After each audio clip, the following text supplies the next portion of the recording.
이 시간에는 귀한 말씀을 듣는 시간입니다. 진리를 수호하는 교회라는 제목으로 봉독해 드린 말씀을 가지고 말씀을 전하실 분은 통합총회 부총회장이신 이성희 목사님이십니다. 소개를 안 드려도 잘 하시는 분이신데 한 가지만 말씀드리면 정말 우리 이 목사님에게 기대를 걸고 있습니다. 이 시간 나오셔서 말씀 주실 때 박수로 환영하고 말씀을 받으십시다.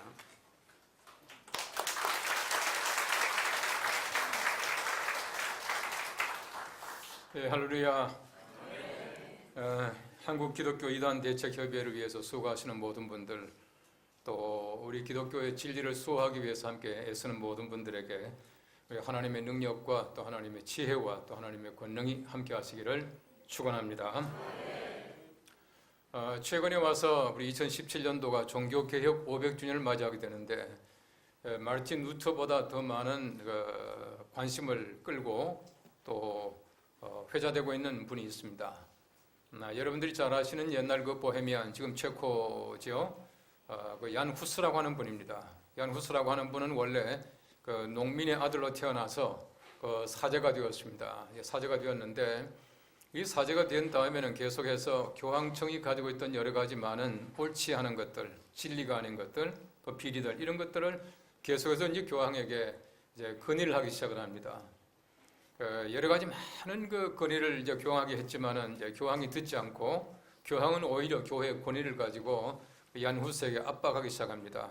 여러 번 소환을 했고 또 소환에 불응을 했고 또 소환에 불응했다라고 하는 그 죄로 말미암아 마지막에 화형을 당하게 됩니다. 그 성경 권위를 끝까지 얘기하다가 교황권보다는 성경의 권위를 계속 주장하다가 마지막에 화형을 당하게 되는데 그 화형을 당하기 전에 남긴 글이 있습니다. 신실한 그리스도인들이여 진리를 찾으라, 진리를 들으라, 진리를 배우라, 진리를 사랑하라, 진리를 말하라, 진리를 지키라, 죽기까지 진리를 수호하라. 그것은 진리가 너를 죄와 악마와 영혼의 죽음과 마침내 영원한 죽음으로부터 자유롭게 하기 때문이다 라고 하는 글을 남겼습니다. 여러분 잘 아시는 대로 그 얀 후스가 가지고 있던 여러 가지 많은 신앙적인 어떤 토대들 이런 것들로 말미암아 이 소위 말하는 그 모라비안 그 형제단, 모라비안 선교단이 만들어지게 되고 경건주의의 모체가 되었다라고 하는 것은 여러분들이 잘 알고 있습니다. 아마 그 당시에 그 모라비안 형제단만큼 열심히 선교한 단체가 없을 겁니다. 그래서 우리가 근대의 그 선교의 하나의 모체가 되었다 그렇게 말하기도 합니다. 실제로 보시면 얀 후스만큼 진리를 외치고 또 진리를 위해 살다가 진리 위해 죽은 사람이 없다고 생각합니다. 이것은 바로 얀 후스뿐만 아니라 모든 개혁가들이 그러했고 또 우리 모두가 그러해야 한다고 생각합니다. 어떤 면에서 볼 때는 그 얀 후스의 진리를 위한 그 수호하고자 하는 그 마음이 바로 마르틴 루터의 종교 개혁을 이끌어왔던 첫 단추가 되었다라고 하는 것을 우리가 잘 알고 있습니다. 여러분 진리가 무엇입니까? 진리는 흔히 말하기를 철학에서는 영원히 변치 않는 그 무엇이라 그렇게 말하고 있습니다. 동서고금을 막론하고 변치 않는 그 무엇이 진리다 그렇게 말을 하고 있습니다. 이 진리라고 하는 것은 결단코 변치 않는다라고 말하고 있는데 예수님께서는 친히 말씀하시기를 내가 곧 길이요 진리요 생명이다 라고 말씀하셔요. 예수님께서 친히 당신 자신을 말씀하시기를 내가 진리다, 내가 변치 않는다 그렇게 말하고 있습니다. 여러분 성경 말씀해 보시면은 빌라도라고 하는 사람은 참 안타까운 사람이에요. 제가 볼 때는 마누라 말만 잘 들었어도 괜찮은 사람인데 마누라 말을 잘 안 들었잖아요. 그게 얼마나 큰 약점인지 몰라요. 모름지기 남자들은 집에서 마누라 말을 잘 들어야 복된 것이에요.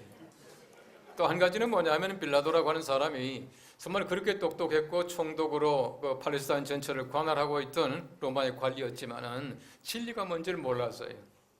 진리 예수 그리스도를 앞에 두고는 빌라도가 묻습니다. 진리가 무엇이냐라고 묻지 않습니까? 진리가 무엇이냐? 바로 예수 그리스도가 진리인 사실을 알지 못한다고 하는 것이 얼마나 안타깝고 얼마나 그의 치명적인 약점인가 하는 것을 우리가 잘 알고 있습니다. 우리가 히브리서라고 하는 책에 보시면은 예수 그리스도 그분을 말하기를 예나 지금이나 영원토록 동일하신 그리스도요. 절대로 변치 않습니다.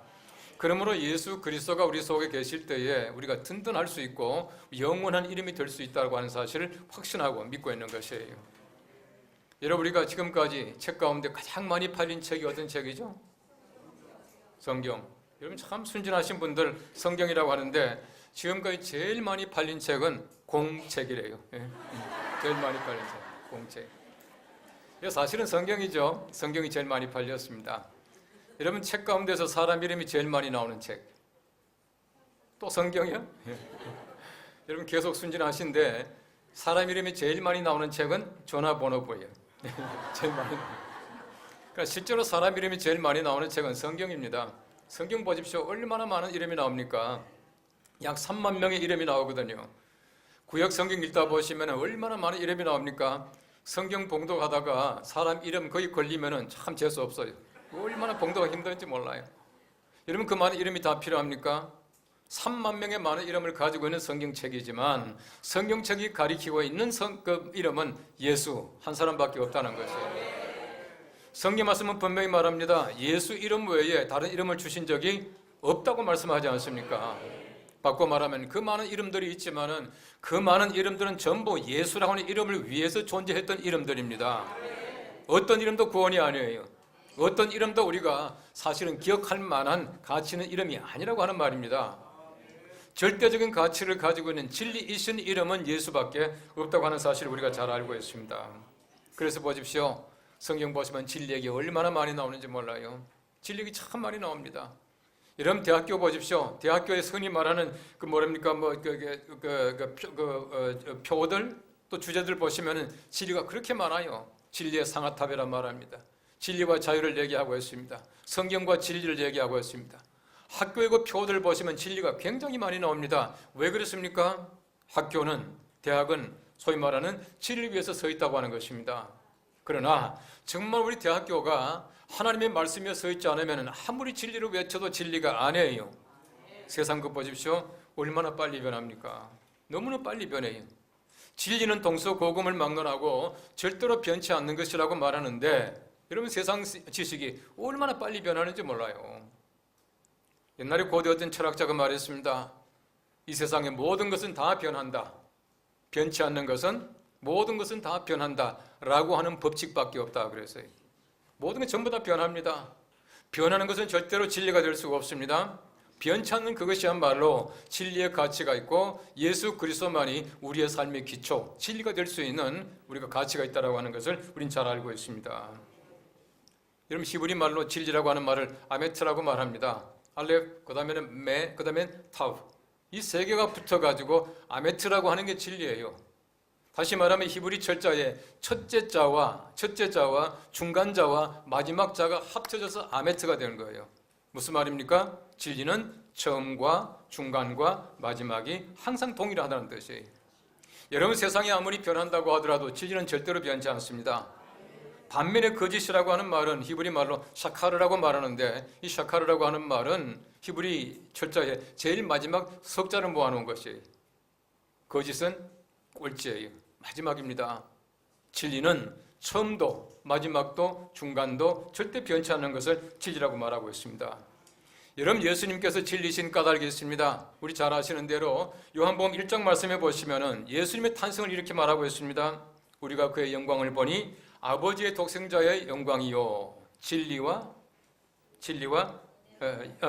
은혜와 진리가 충만하더라. 여러분, 예수님께서 이 땅에 태어나실 때 이미 진리가 충만한 것이에요. 예수님께서는 진리이신데 빈틈없는 진리이십니다. 조금도 변치 않습니다. 예나 지금이나 동일하십니다. 그러므로 예수님께서는 진리로서의 가치가 있다라고 하는 것을 말씀해 주고 있는 것입니다. 이런 특별히 성경 말씀해 보시면은 요한복음과 요한 1서, 2서, 3서를 요한의 저작이다라고 말하는데 요한복음과 요한 1, 2, 3서에 보시면은 진리라고 하는 말이 굉장히 많이 나와요. 헬라말로 알레테이아 굉장히 많이 나오잖아요. 여러분, 사실은 요한이라고 하는 사람은 진리의 사도입니다. 예수 그리스도를 증명하기 위해서 이 땅에 하나님의 거룩하신 복음을 전했고 이 땅에서 많은 계시를 통해서 우리들에게 영원한 진리를 알게 하신 것이 얼마나 감사한지 몰라요. 오늘 성경 말씀 보십시오. 진리 안에 행해야 합니다라고 말하고 있습니다. 사랑하는 자여 내 영혼이 잘됨 같이 내가 범사가 잘되고 강건하기를 간구하노라 라고 말씀하고 있어요. 여러분 영혼이 잘되어야 합니다. 강건해야 합니다. 모든 일이 다 형통해야 합니다. 가장 중요한 것이 무엇이냐 하면은 지금 고린도라고 하는 그 교회가 이 가이오라고 하는 사람의 집에서 처음에 탄생되었다고 보는데 이 가이오라고 하는 사람에게 말합니다. 진리 안에서 행한다니 내가 심히 기뻐한다. 그렇게 말하고 있어요. 이러면 적어도 가이오라고 하는 사람은 진리의 수호자입니다. 진리 위 때문에 이 땅에 지금 살아가는 사람이다 라고 말할 만큼 진리를 중요하게 생각하고 있다는 것이에요. 여러분 사람들이 보십시오. 여기 예수 그리스도라고 하는 진리가 우리 마음속에 자리 잡지 않으면 어떤 것도 할 수가 없어요. 여러분 우리가 흔히 말합니다. 예수 믿습니까? 여러분 예수 믿습니까? 예수 믿는다는 말이 무슨 말이에요? 참 쉽고도 어렵죠. 예수 믿는다는 말은 예수를 나의 구주로 믿는다라고 하는 말의 축약, 약자입니다. 나의 구주라고 하는 말을 빼고 나니까 예수 믿는다 이렇게 되는 거예요. 예수 그리스도는 뭐예요? 이것도 참 어렵죠. 예수 그리스도는 뭐냐 하면은 그 옛날에 예수라고 하는 그분이 그리스도라고 하는 얘기예요. 무슨 말이냐 하면은 옛날에 살던 바로 예수라고 하는 그분이 우리의 메시아입니다 라고 하는 굉장히 중요한 신앙 고백입니다. 여러분 초대교회는 예수 그리스도 두 마디 말 때문에 순교를 당했습니다. 왜냐하면은 그들이 십자가에 매달아 죽게 한 바로 그 사람이 메시아라고 하니까 얼마나 그들이 분통이 터집니까? 여러분 로마 황제의 10대 박해를 잘 아시죠? 네로 황제부터 이렇게 250년 가까이 박해를 당했습니다. 로마 황제가 왜 그리스도인들을 박해하신지 아십니까? 아주 간단합니다. 예수님을 주님이라고 부르거든요. 주님이라고 불렀어요. 그게 다시 말하면 로마 황제의 10대 박해의 제일 원인이었습니다. 그 당시에 주라고 하는 호칭은 로마 황제에게만 붙이는 호칭이었습니다. 예수 믿는 사람들이 예수님에 대해서 주님, 주님 하니까 기분 나쁘니까 박해를 시작하게 된 거예요. 우리의 주님은 예수 그리스도이십니다. 여러분 예수 그리스도라고 하는 말이 굉장히 중요한 말입니다. 여러분 최근에 보십시오. 이 종교 다원 문제가 얼마나 심각한 문제입니까? 많은 사람들이 예수 외에 메시아가 있대요. 예수 외에도 메시아가 있다는 말은 무슨 말입니까? 예수도 메시아이고 석가도 메시아고 마호메도 메시아고 공자도 메시아라고 하는 것이에요. 이게 흔히 말하는 종교다원입니다. 종교다원은 간단하게 말하면 하나님께로 가는 길이 많다는 얘기입니다. 예수님께서 말씀하십니다. 내가 곧 길이요 진리요 생명이다 말씀하셔요. 곧이 뭡니까? 내가 유일한 길이라고 하는 얘기입니다. 예수 그리스도 외에 길이 없다는 것을 우리는 믿습니다. 수많은 사람들이 말하기를 예수 그리스도 외에 길이 있대요. 이 종교다원은요 영어로 말하면 아주 간단합니다. One God, 한 하나님, many Christ.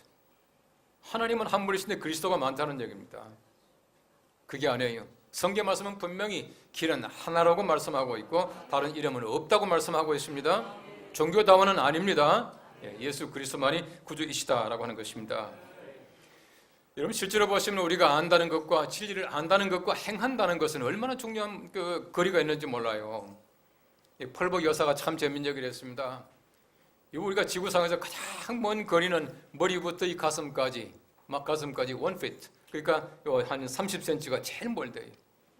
얼마나 잘합니까? 머릿속에 얼마나 지식이 많습니까? 그 많은 지식을 가지고 사람들이 가슴에 감동을 받지 못하고 가슴에 감동이 오지 않기 때문에 손과 발이 움직이지 않는다는 거예요. 가장 먼 거리가 요걸 합니다. 가장 멀다는 것이. 우리 세상의 사람들이 보십시오. 진리를 왜 모르겠습니까? 다 알고 있습니다. 그런데 행하지 않음으로 말미암아 진리의 가치를 가지지 못한다는 것입니다. 그래서 우리 성경 말씀은 행함이 없는 믿음은 죽은 것이라 말하고 있습니다. 최근에 인터넷에 올라와 있는 글들 보면 재밌는 글들이 많은데요. 이런 글이 있습니다. 군대 생활을 재미있게 할 수 있는 방법은? 정답. 뭔지 아세요? 군대 생활을 재미있게 할 수 있는 방법은? 정답. 없다요. 최근에 와서 새로운 버전 나왔습니다. 최근에 군대 생활을 재미있게 할 수 있는 방법은? 정답. 아직도 없다. 진짜 없습니까? 얼마든지 있습니다. 저는 군대 생활을 서울에서 했습니다. 죄송하지만 이게 좀 고생도 덜한 것 같지만은 뭐 부대 안에서는 고생 많이 했죠. 수도 경비사령부라는 데 있었어요. 여러분 수도 경비사령부 익히 가지고 어떻게 갔겠냐 하지만은 가서 열심히 했습니다. 그때는 거의 3년 했잖아요. 또 더더구나 제가 헌병이었습니다. 얼마나 그 내부반이 힘든지 몰라요. 힘들지만은요, 제가 군대 생활을 하면서 1년에 신구약 성경을 2번씩 읽었습니다. 거짓말 같죠? 마음만 먹으면 얼마든지 재밌게 할 수 있더라고요. 예. 다시 말하면 우리가 보십시오. 내가 내 머릿속에 알고 있는 예수 그리스도를 내가 어떻게 증거할 수 있을 것인가, 내가 어떻게 살아갈 수 있을 것인가, 자기 몫입니다. 자기 몫이에요. 얼마든지 우리가 진리를 행할 수 있게 살아갈 수 있다고 한 것입니다. 그래야 우리가 하나님의 은혜 가운데서 진리의 수호자가 될 수 있다고 하는 사실이에요. 오늘 성경 말씀 보십시오. 3절과 4절 말씀 말합니다. 형제들이 와서 내게 있는 진리를 증거하되 내가 진리 안에서 행한다 하니 내가 심히 기뻐하노라. 내가 내 자녀들이 진리 안에서 행한다 함을 듣는 것보다 더 기쁜 일이 없도다 라고 말하고 있습니다. 여러분, 진리라고 하는 것은 머릿속에 있는 것이 아닙니다. 진리는 우리가 행해야 합니다. 행함 속에 우리가 진리가 있어야 참된 진리요, 진리로 살아갈 수 있다고 하는 것이에요. 머릿속으로 알면 뭐랍니까? 행해야 합니다. 그렇게 해야 참다운 우리가 하나님의 제자가 될 수가 있어요.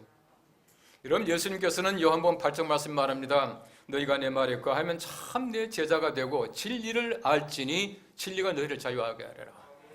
진리를 알아야 자유하게 해요.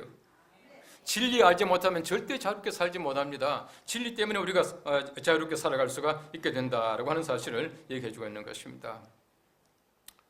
최근 우리 시대 보십시오.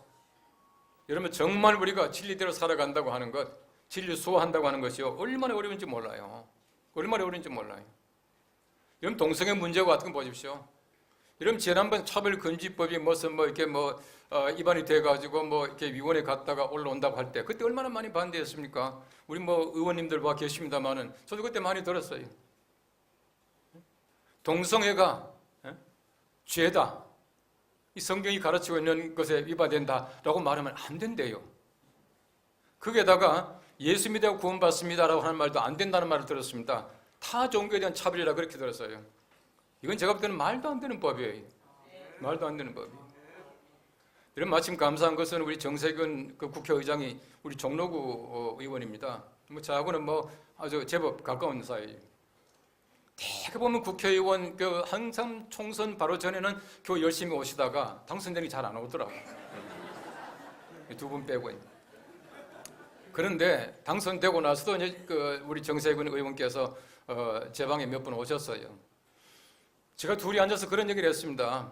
차별금지법이 이렇게 지난번에 되었다고 들었습니다. 만일에 이번에 그렇게 된다면 절대 안 됩니다. 안 되는 이유가, 이건 제 생각입니다. 제 생각인데, 우린 대한민국은 자유민주주의 국가입니다. 바꿔 말하면 종교의 자유를 허락하고 있습니다. 기독교는 기독교의 진리를 전파할 수 있는 권리가 있습니다. 얼마든지 권리가 있습니다. 그런데 우리 기독교 진리인 예수를 믿으면 구원받습니다. 이 말을 못한다고 하는 것은 차별금지법이 우리나라의 헌법에 위헌되는 것입니다. 만일에 그것이 통과된다면 우리 기독교가 헌법재판소에 아마 우리가 헌법 소원을 할 겁니다. 제가 볼 때는 100% 장담합니다. 이깁니다. 네, 그랬어요. 정세균 의장께서 그렇게 말씀하시다가 목사님, 나는 그 생각까지는 못 해봤네요. 그랬더라고요.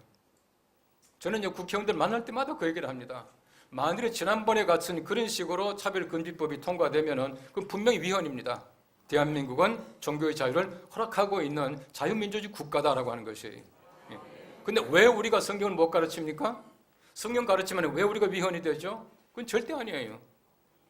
지난번에 그 얘기가 한참 나올 때 제가 그랬습니다.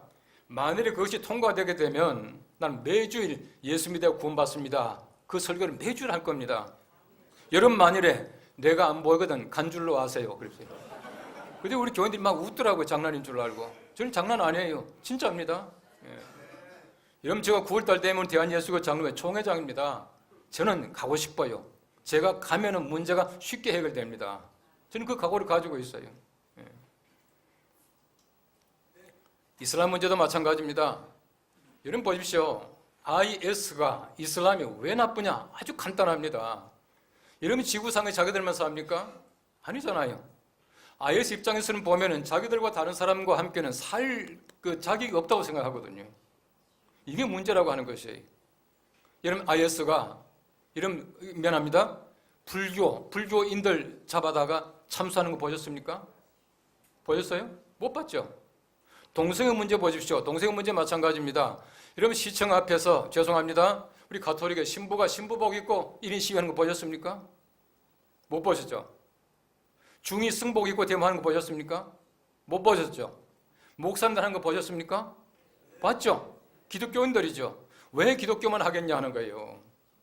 여러분 최근에 보십시오. 사회가 우리 기독교에 대해서 얼마나 많이 비난하고 폄훼합니까? 왜 폄훼한지 아십니까? 다른 종교는 가만히 있는데 우리만 자꾸 피켓뜨니까 우리한테 그러는 거예요. 바꿔 말하면 동성애라고 하는 것은요, 누가 봐도 나쁜 겁니다. 근데 왜 다른 종교가 가만히 있습니까? 왜 기독교는 항상 소리칩니까? 이거 하나만 봐도 기독교가 참 종교라고 하는 사실이 증명되는 것이에요. 네.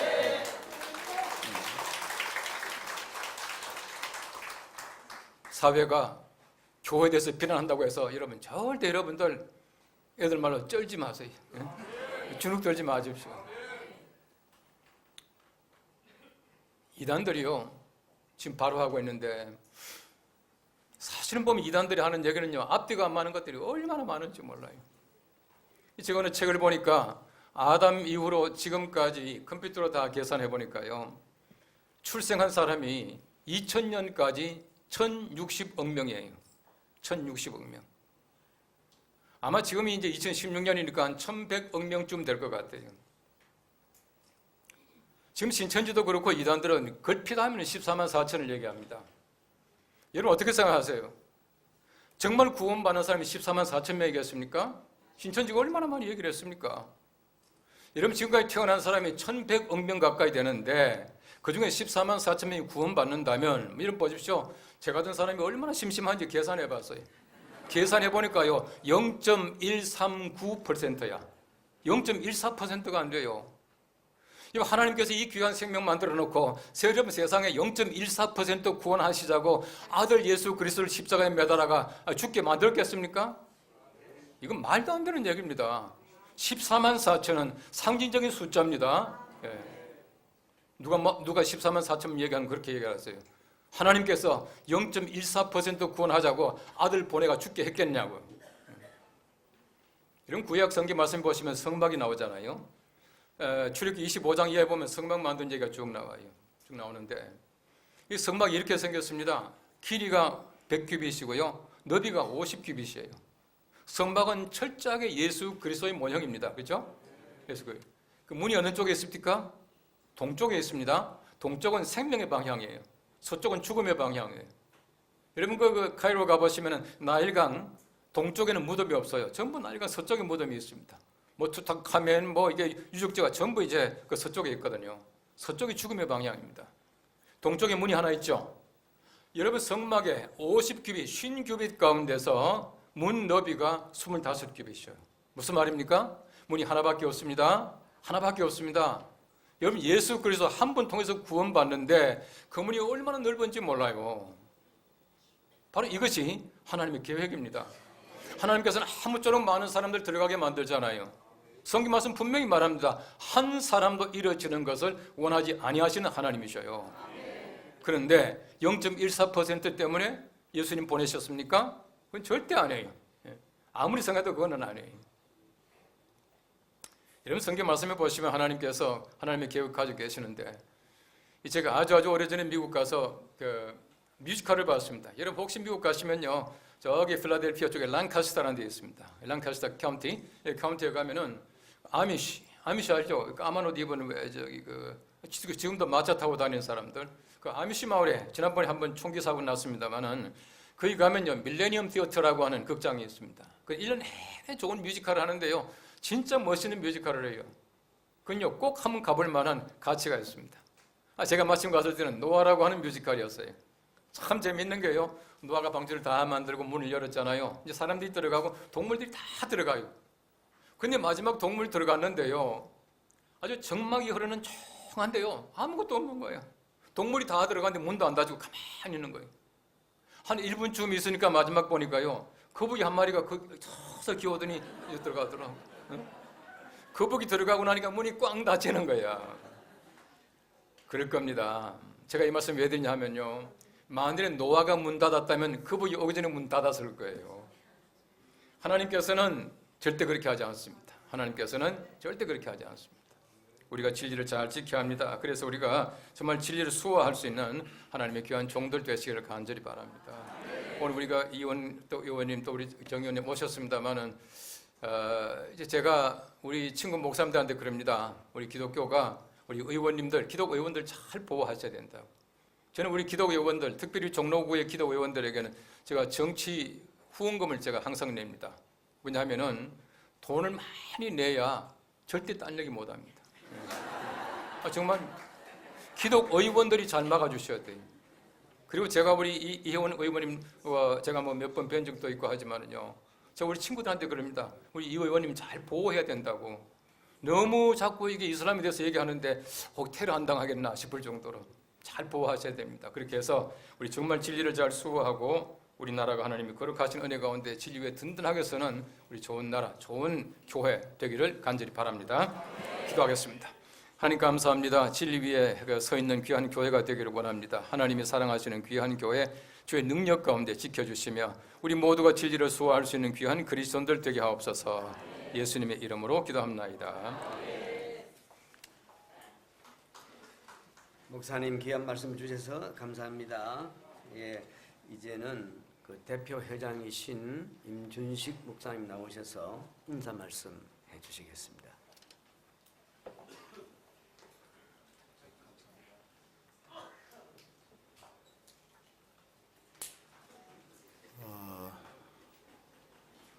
우리 이성희 부총회장님이 이렇게 귀한 말씀 하실 줄을 평소에 제가 존경하고 말씀에 대한 사모함이 컸습니다마는 오늘 이렇게 가까이, 아주 가장 가까이 참 말씀을 들으니 아주 내가 눈이 좀 작아는데 좀 커졌습니다.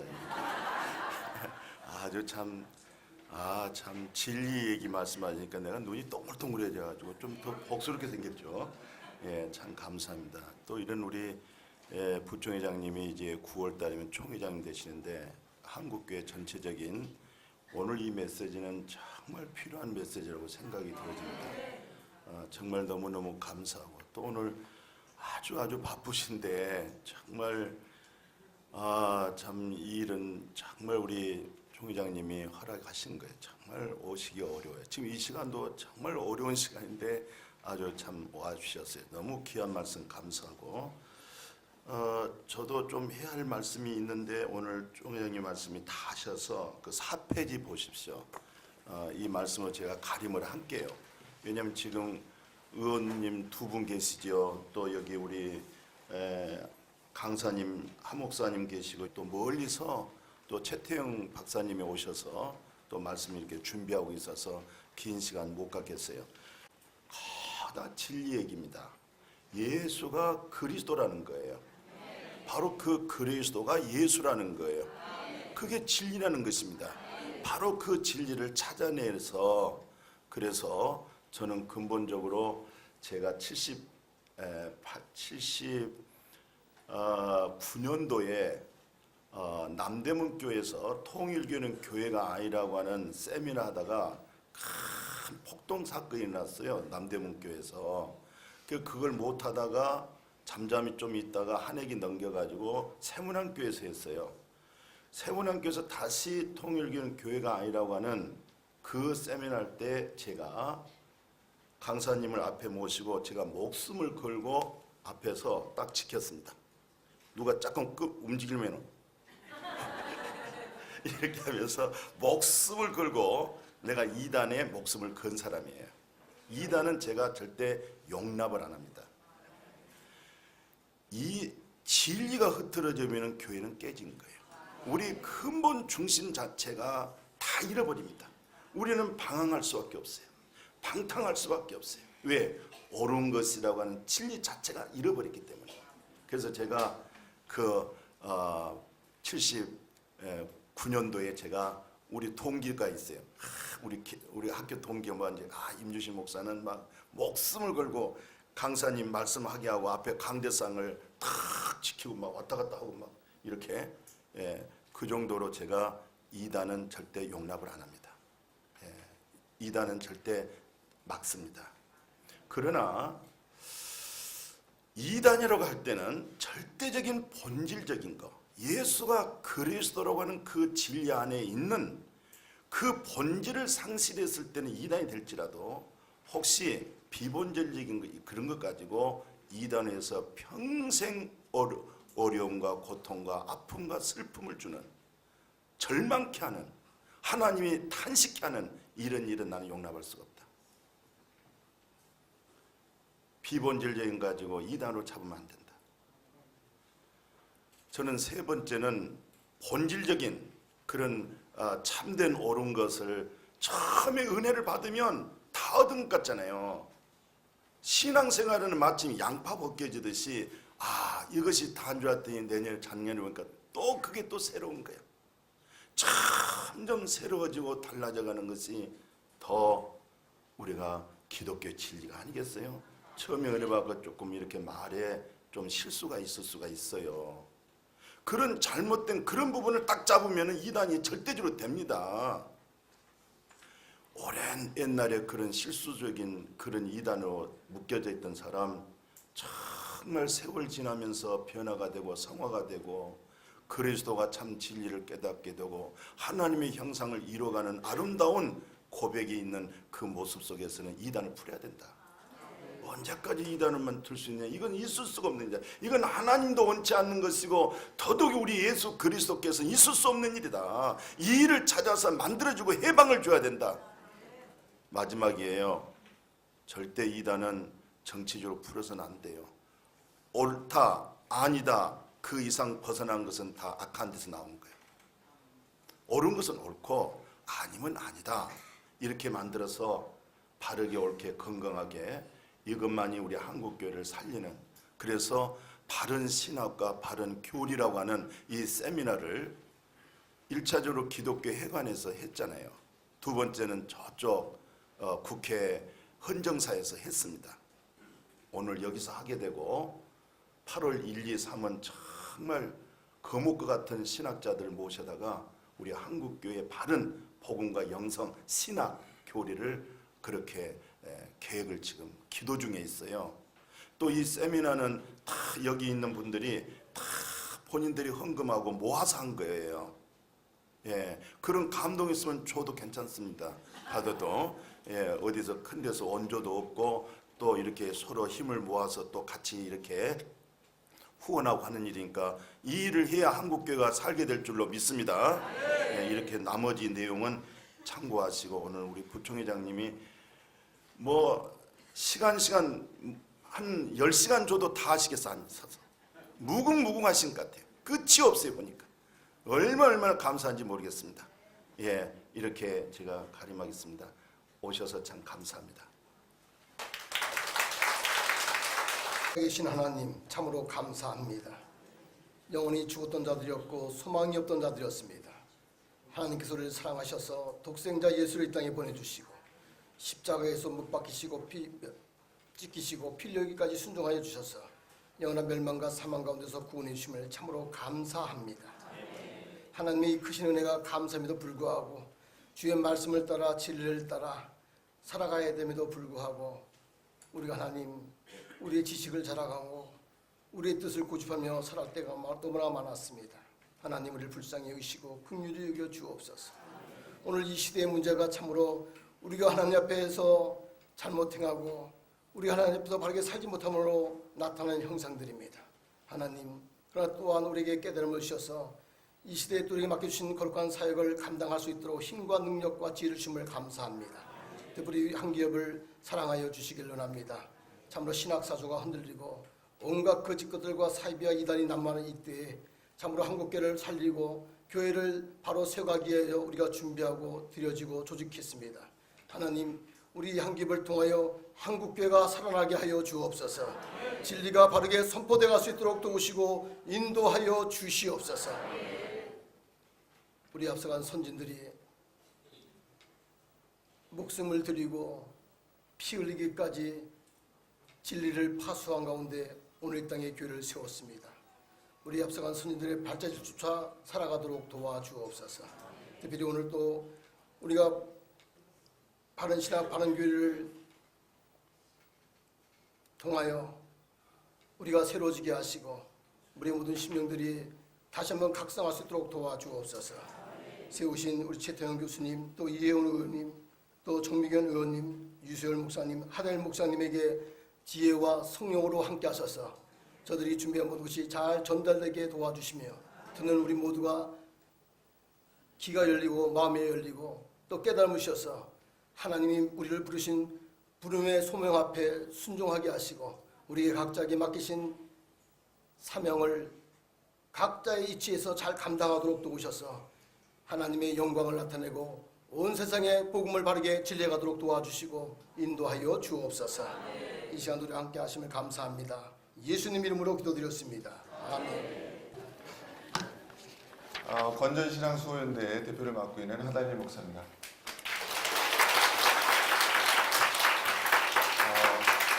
앞에서 하도 열띤 강연을 많이 해주셔가지고 시간이 많이 지체됐습니다. 사실 1시까지 사실 이 행사가 원래 계획되어 있었고 또 사실은 아까 목사님 그렇게 말씀하시지만 주최 측에서 저한테 30분을 준다 그랬습니다.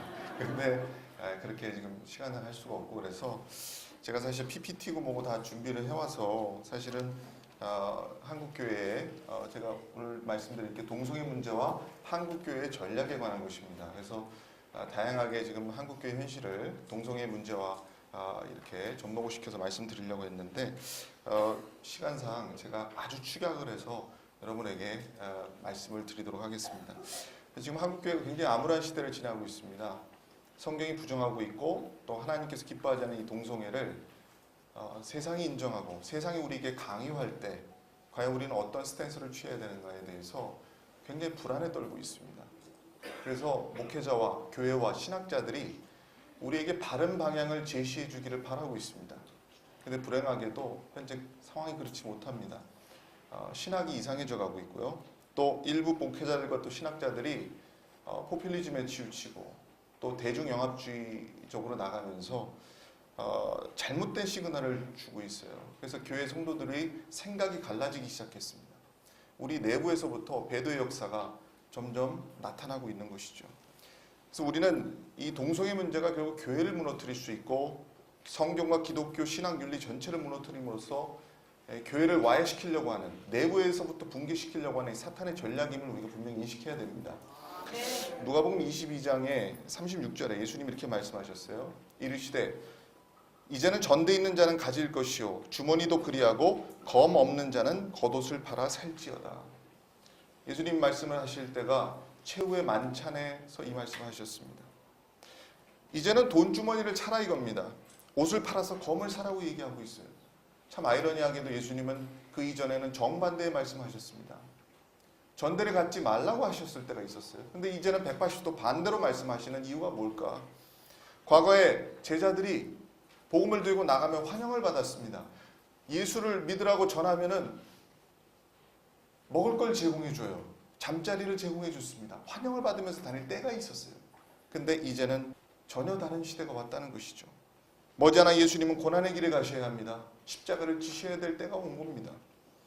이제 극심한 시험을 앞에 두고 있습니다. 이제 제자들의 활동은 머지않아 핍박을 받게 됩니다. 제한을 받게 됩니다. 사람들도 강팍해질 거예요. 그러한 비상시에는 옷이라도 팔아서 검을 사고 전들을 차야만 하는 시간이 온다는 것이죠. 이것은 지금 뭘 얘기하냐면 비상시의 가치관과 평상시의 가치관은 다를 수 있다는 얘기입니다. 지금은 분명히 우리에게 있어서 영적으로 비상시국이라는 인식을 우리가 가져야 될 줄로 믿습니다. 비상시에는 생존이 위협받으면 옷보다는 검이 더 중요해질 수 있습니다. 옷이 선택이라면 검은 더 중요한 선택이 될 수 있습니다. 이것은 제가 검의 폭력성을 이야기하는 것이 아니라 우리가 이제는 말씀의 검을 들고 제대로 분별해야 될 때가 왔다는 것이죠. 성경은 우리에게 지극히 선한 것을 취하라고 했어요.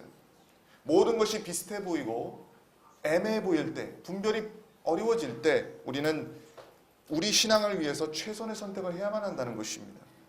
저는 이 말씀 묵상하면서 지금 동성애 문제를 바라보는 우리에게도 이러한 비상한 각오가 필요하지 않나 이런 생각을 하게 됩니다. 지금 전체에 이 동성애 쓰나미가 아주 폭풍처럼 몰려오고 있습니다. 국제적인 상황이 굉장히 심각하죠. 이것은 PC USA 미국 장로교에서 동성애를 이제 합법화하고 결혼을 인정하는 그런 장면입니다. 그래서 아주 성경적 결혼관과 남녀관을 아주 송두리째 뒤집어 버렸습니다. 그래서 이런 결과가 온 것이죠. 네. 오바마 정부가 이제 동성애를 이제 합법화시키면서 엄청난 변화가 일었습니다. 그래서 무지개 이 동성애의 상징이 무지개입니다. 여러분들 잘 아시죠? 그래서 지금 아주 환호하는 장면입니다. 이것은 킴 데이비스라는 오른쪽에 있는 여성인데요. 이 켄터키주의 공무원입니다. 동성애자가 와서 결혼증명서를 발급해달라고 했는데 이 여자가 거부했다가 감옥에서 옥살이를 했습니다. 그래서 이것을 계기로 해서 미국에서 엄청난 파장이 불었고 미국 내에서 제가 지금 시간상 굉장히 말을 빨리 하고 있습니다. 미국 내에서 이 종교의 자유를 권리를 보장하는 법들을 만들었다가 이 동성애 진영한테 역공을 당해가지고 뭐 예술인, 뭐 스포츠 경기, 기업의 투자까지 철회하겠다고 압력이 들어오는 바람에 지금 미시시피 주하고 노스캐롤라이나 주에서는 이 지금 동성애에 대한 어떠한 그 종교의 자유를 지키는 그런 법안이 있긴 있습니다만은 인디애나 주 같은 경우에는 동성애자들의 공격을 받아서 아주 백기투항하는 이런 상황이 지금 벌어지고 있어요. 지금 남미에도 동성애 쓰나미가 오고 있습니다. 2010년 아르헨티나, 13년에 우루과이, 브라질, 2016년 올해죠. 콜롬비아, 멕시코가 이제 동성애 합법화를 눈앞에 두고 있습니다. 사실 수년 전만 해도 이 한국에는 사실 이 동성애가 퀴어 축제가 있긴 있었어요. 오래전부터. 근데 아주 지역별로 아주 작은 규모였습니다. 근데 지금은 문화전쟁에서 입법전쟁으로까지 판이 커지고 있는 그런 상황입니다. 그래서 이 교회가 무관심했던 사이에 이 동성애 진영이 전략을 가다듬고 NGO 단체라든지 또는 시민단체라든지 국가인권위라든지 그런 데에 전략적 위치를 다 확보해서 이들이 이제 룰 세터가 됐습니다. 그래가지고 룰을 바꾸고 사회적인 어떠한 방향을 우지자지할 수 있는 그런 위치에 다 지금 포진해 있어요. 그래서 실제적으로 저쪽 진영의 세력이 지금 사회적으로 막강한 그런 상황이라는 것을 우리가 알 필요가 있고요. 이번에 서울시에서 퀴어 축제를 승인해 줬지만 사실상 박원순 시장의 최종 승인이 없으면 불가능하죠. 박원순 시장의 책임이 물론 있습니다. 그러나 그에 앞서서 내부 회의가 벌어졌는데 9명의 위원이 모여서 이 최종 심사를 하는데 6명이 와서 4명 찬성, 2명 반대로 퀴어 축제가 최종 승인된 거예요. 근데 제가 그 회의록을 입수해서 봤더니 반대한 2명도 전혀 반대하는 특별한 명분을 발표를 전혀 안 하고 있어요. 그러니까 지금 이걸 뭘 얘기하는 거냐면 이 사회에서는 신앙적 논리가 작동하지 않는다는 겁니다. 그래서 우리가 로마서가 어떻다, 레위기가 어떻다, 그래서 동성애를 반대한다라고 성경 구절만 갖고 대항해서는 펀펀히 질 수밖에 없다는 거예요. 그래서 우리가 좀 더 전략적인 접근을 해야 하고 이제 우리가 뱀같이 지혜로워져야 될 시점이 왔다는 것입니다. 기독교가 좀 더 깨어서 이제는 좀 더 이 사회적인 어떠한 이 논리에 의해서 어떠한 힘의 이 논리에서 이게 움직이는지 우리가 파악을 하고 교회가 이제 선제적으로 우리가 대응을 해야 된다는 것이죠. 제가 이 동성애 진영에 한국에 나오는 한 거의 20-30여 권의 책들을 다 입수를 해가지고 동성애 관련된 책을 다 연구를 해봤는데 제가 내린 그 결론적인 것은 뭐냐면 이 동성애 진영이 요구하는 것은 단순히 우리를 차별하지 말아달라 이걸 요구하는 게 아닙니다. 그 사람들의 사상적 배경을 쭉 연구를 해보면은 이 사람들이 진짜 원하는 것은 성을 통한 사회혁명을 꾀하고 있어요. 그래서 진정한 성자유화, 완전한 성의 해방, 더 나아가서 프리섹스 사회를 지향하고 있습니다. 그래서 이것을 우리가 굉장히 심각하게 받아들여야 된다는 거죠. 아까 말씀하신 우리 이혜원 의원님이시나 정기경 의원님도 오셔서 말씀하셨습니다마는 어느 여당의 모 의원께서 이런 말씀하셨어요. 저도 언론 보도를 통해서 접했는데 동성애자들의 논리와 이 공산주의자의 논리가 굉장히 흡사하다, 연결돼 있다 이런 말씀을 하셨는데 실제적으로 그러합니다. 사실은 동성애자가 공산주의자라는 이런 도식적 논리는 잘못된 거예요. 말이 안 되는 거죠. 근데 성을 통해서 정치를 꾀하고 성을 이용해서 혁명을 꾀했던 초기 사상가들의 그 사상적 기저에는 다 그 사상가들을 뭐 여기 보시면은 다니엘 게랭이라든지 성자유라는 저서를 남겼는데요. 프랑스의 공산주의자입니다. 아나키스트고 또 막시스트이기도 하고요. 그다음 비레르 마이도 오스트리아의 사상가인데 이 사람도 아주 전형적인 막시스트입니다.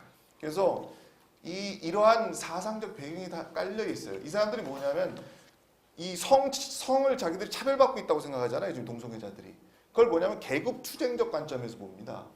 그래서 예전에 노예 해방이 있었고 예전에 봉건 시대였던 그런 해방이었던 논리가 있었듯이 이제 성의 해방도 계급 투쟁적 관점에서 연장선상에서 본 거죠. 그래서 평등적 그 관점으로 가치로 사회 변혁을 꾀하고 있는 것이죠. 그렇기 때문에 이 사람들의 논리가 공산사회주의 진영과 아주 그 동조되는 현상이 나타나고 있는 것이고 좌파 진영의 논리와 아주 가깝게 이게 나타나고 있는 것이죠. 네, 아주 자연스러운 현상이라는 거죠. 그들이 주장하는 해방은 뭐예요? 사회적 해방이에요. 근데 우리가 주장하는 동성애의 진정한 해방은 무엇입니까? 바로 예수 그리스도의 진리 그리고 성령의 능력을 통해서 동성애의 어둠에서 전인적으로 해방되는 것이에요. 그러니까 한쪽에서 인본주의를 주장하고 한쪽에는 우리는 하나님 중심이기 때문에 전혀 이 해방의 관점이 다르다는 것입니다. 이번에 임태훈 씨입니다. 성정치를 하는 대표적인 인물 중에 한 사람이고요. 근데 NCCK에서 김조광수 씨를 이번에 불러가지고 했던 그 NCCK에서 인권상을 수상했습니다. 그리고 서울대 총학생회장이 지금 레즈비언이에요. 네, 총학생회 회장입니다. 지금 이번에 4월 초파일 날 불교 행사에 아주 공식으로 초청이 돼가지고 지금 있는 장면이에요. 서울대 성평등 의무 교육 영상이 지금 뜨고 있죠. 그래서 서울대에서 성평등 의무 교육을 받아야만이 이제 학점이 이제 나오도록 그렇게 돼 있고요.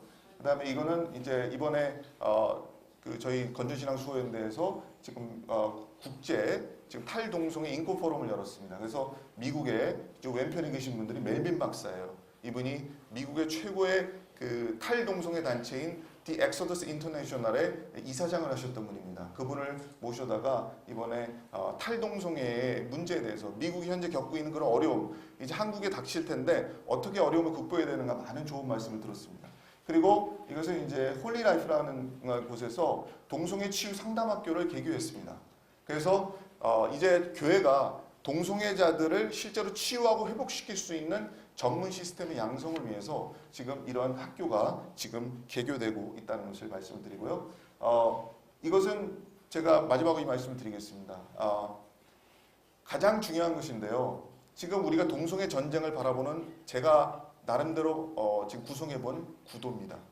꼭대기에는 바른 신학이 제대로 균형을 잡아줘야 되고 좌우로 반동성애 운동이 이 사회 NGO 진영에서 확산되어야 될 뿐만 아니라 우편에는 그들을 반대만 할 것이 아니라 교회가 그들을 수용해서 그들을 치유 회복할 수 있는 탈동성애 운동이 같이 삼각구도가 잘 조화를 이뤄야 이 싸움에서 우리가 승리할 수 있다는 것이죠. 반동성애만을 외치는 것으로는 여러분 이 싸움에서 이길 수가 없어요. 왜냐하면은 나가서 우리가 가장 놓치고 있는 부분이 뭐냐면은 이 전쟁을 동성애 진영과 기독교 진영 이 양자 사이의 전쟁으로만 본다는 거예요. 근데 이렇게 되면 큰 걸 놓치게 돼요. 블라인드 스팟이 있습니다. 그게 뭐냐면 동성애자 기독교 진영 외에 제3자 입장에서 팔짱 끼고 구경하는 넌 크리스천들, 비신앙인들이 지금 이걸 보고 있다는 겁니다. 이렇게 세 가지 균형이 있어요. 그 사람들은 우리에게 아무리 동성애가 우리가 나쁘다고 얘기를 해도 별로 반응을 안 합니다. 그 사람들은 제3자 입장에 관망적 구경뿐이에요. 그 사람들한테 동성애를 나쁘게 하는 것보다는 나쁘다고 얘기하는 것으로만 답이 될 수 없고 최종적으로는 탈동성애의 존재에 대해서 알려줘야 됩니다. 그래서 정말 동성애 어둠에서 벗어나서 정말 새 사람이 되어서 그리스도의 복음 안에서 변화된 사람의 존재가 알려져야 되고 교회는 그 탈동성애의 인권을 중시하면서 탈동성애자들을 교회에서 회복의 콘텐츠로 만들어내야 된다는 거죠. 그래서 그런 문화전쟁을 해야 장기적으로 봤을 때 결국은 반동성애와 탈동성애 같이 가져야만이 된다는 말씀을 드리면서 오늘 제가 사실 이 퀴어 신학에 대해서 많은 그걸 준비했는데 오늘 여기서 마치도록 하겠습니다. 감사합니다. 제가 오늘 오게 된 건 제 지난번 선거 때 제 공약이 동성애 이 차별금지법 반대를 저는 공약으로 내걸었어요. 근데 떨어졌어요. 왜냐하면 제 지역구를 빼앗겼어요. 예쁘게 가꿨던 지역구가 좀 이상하게 되는 바람에 이번에 떨어졌는데 그래도 감사해요. 분명 하나님 뜻이 있을 거니까요. 제가 오늘 그래서 그 이제 동성애 관련해서 궁금해하실 것 같아서 사실 시간이 조금 20분 정도였으면 좋았을 텐데 제가 간단하게 말씀을 드릴 거예요. 왜냐하면 제가 전직이 검사거든요. 이 법은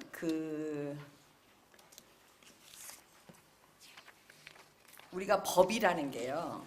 국회에서도 국회의원이 막 법을 만들어요. 사인 10명 이상만 받으면 막 그냥 내요. 그 다음에 그러니까 법이 엄청 쉽게 만들어지는 걸 지금 제가 말씀드리는 거예요. 그 다음에 정부도 법을 막 내요. 예? 정부가. 근데 정부가 이런 법안을 내놨다는 게 좀 무섭지 않으세요? 이게 17대 국회에서 일어났어요. 국가인권위원회가 정부에다 얘기해가지고 법안을 처음 내요. 그게 2006년 이제 7월 25일 이렇게 시동이 걸리는 거예요, 이 법이. 그러다가 이제 그게 그냥 폐기돼요. 임기가 만료되면 또 폐기돼요. 그러다가 그 다음에 또 18대 국회에서 박은수 의원이라는 분이 또 대표 발의를 합니다, 이 법을. 그 다음에 권영길 의원이라는 분도 대표 발의를 해요. 그러다 또 임기 만료로 폐기됐어요. 그러다가 이제 19대 국회에서 다 아시는 또 2013년도에 또 김한길 의원과 최현식 의원이 또 차별금지 법안을 발의를 했어요. 근데 또 어떻게 다 철회됐어요, 그거는. 그러다가 이제 2012년 11월 6일 날 다 아시는 그 통진당 김재현 의원이 대표 발의를 또 해요. 그게 이제 우리가 그때 많이 알게 되죠. 그 전에는 잘 모르셨잖아요. 그렇죠? 근데 이제 요 타이밍에 많이 아시게 돼요. 근데 이 법은 뭐냐면 차별금지 법안이에요. 이름은 차별금지 법안. 근데 이 내용을 저처럼 이제 이 법률가들이 이렇게 다 보면 뭐냐면 권리보장법이에요. 말만 차별금지지 사실 권리를 보장해달라. 그럼 무슨 권리냐면 동성애를 보장해달라. 예를 들면 그런 거예요. 예. 그 다음에 모든 걸 다 보장해달라는 거예요. 예를 들면 이 법에 의하면 보세요. 그 영역이 차별을 금지, 이 영역이 굉장히 많아요. 성별, 장애, 병력, 나이, 언어, 출신국가, 출신민족, 인종, 피부색, 출신지역, 출신학교, 용모 등 신체조건, 혼인여부, 임신 또는 출산, 가족 형태 및 가족 상황, 종교 사상 또는 정치적 의견, 전과, 성적 지향, 이제 문제가 되는 단어죠. 성별 정체성, 학력, 고용 형태, 사회적 신분 등을 이유로 모두 차별하면 안 된다. 뭐 이런 얘기거든요. 그러면 이제 지금 우리가 문제되는 부분이 뭐냐면 동성애 이제 그거잖아요. 근데 이게 통과가 되면 무슨 일이 벌어지냐면 예를 들면 모든 다른 법이 다 문제가 돼요. 다 다른 법이 없어져. 예를 들면 지금 간통죄는 사라졌잖아요.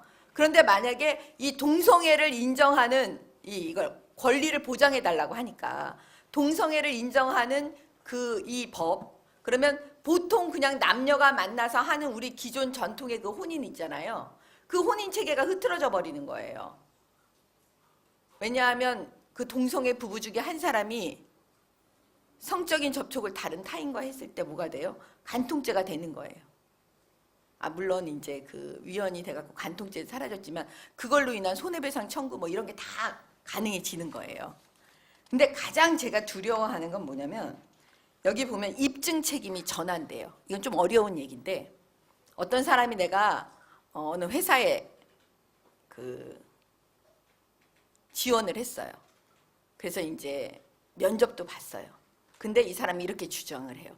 나는 면접에서 내가 무엇을 이유로 뭐 그거 다 집어넣으면 돼요. 아무거나 그냥 동성애를 이유로 뭐 나의 정치적 뭐 가치관을 이유로 뭐 하여튼 성적 나의 지향성을 이유로 뭐 이런 거를 다 집어넣어요. 자기가 마음에 드는 자기한테 이게 상대방 회사에 걸 수 있는 거 그걸 생각을 해가지고 그 이유로 내가 차별을 받았습니다라고 얘기를 해요. 만약에 예를 드는 거예요. 그랬을 때는 그 입증을 자기가 해야 되잖아요, 보통은. 그렇죠? 근데 입증을 누가 해야 되냐면 상대방이 해요.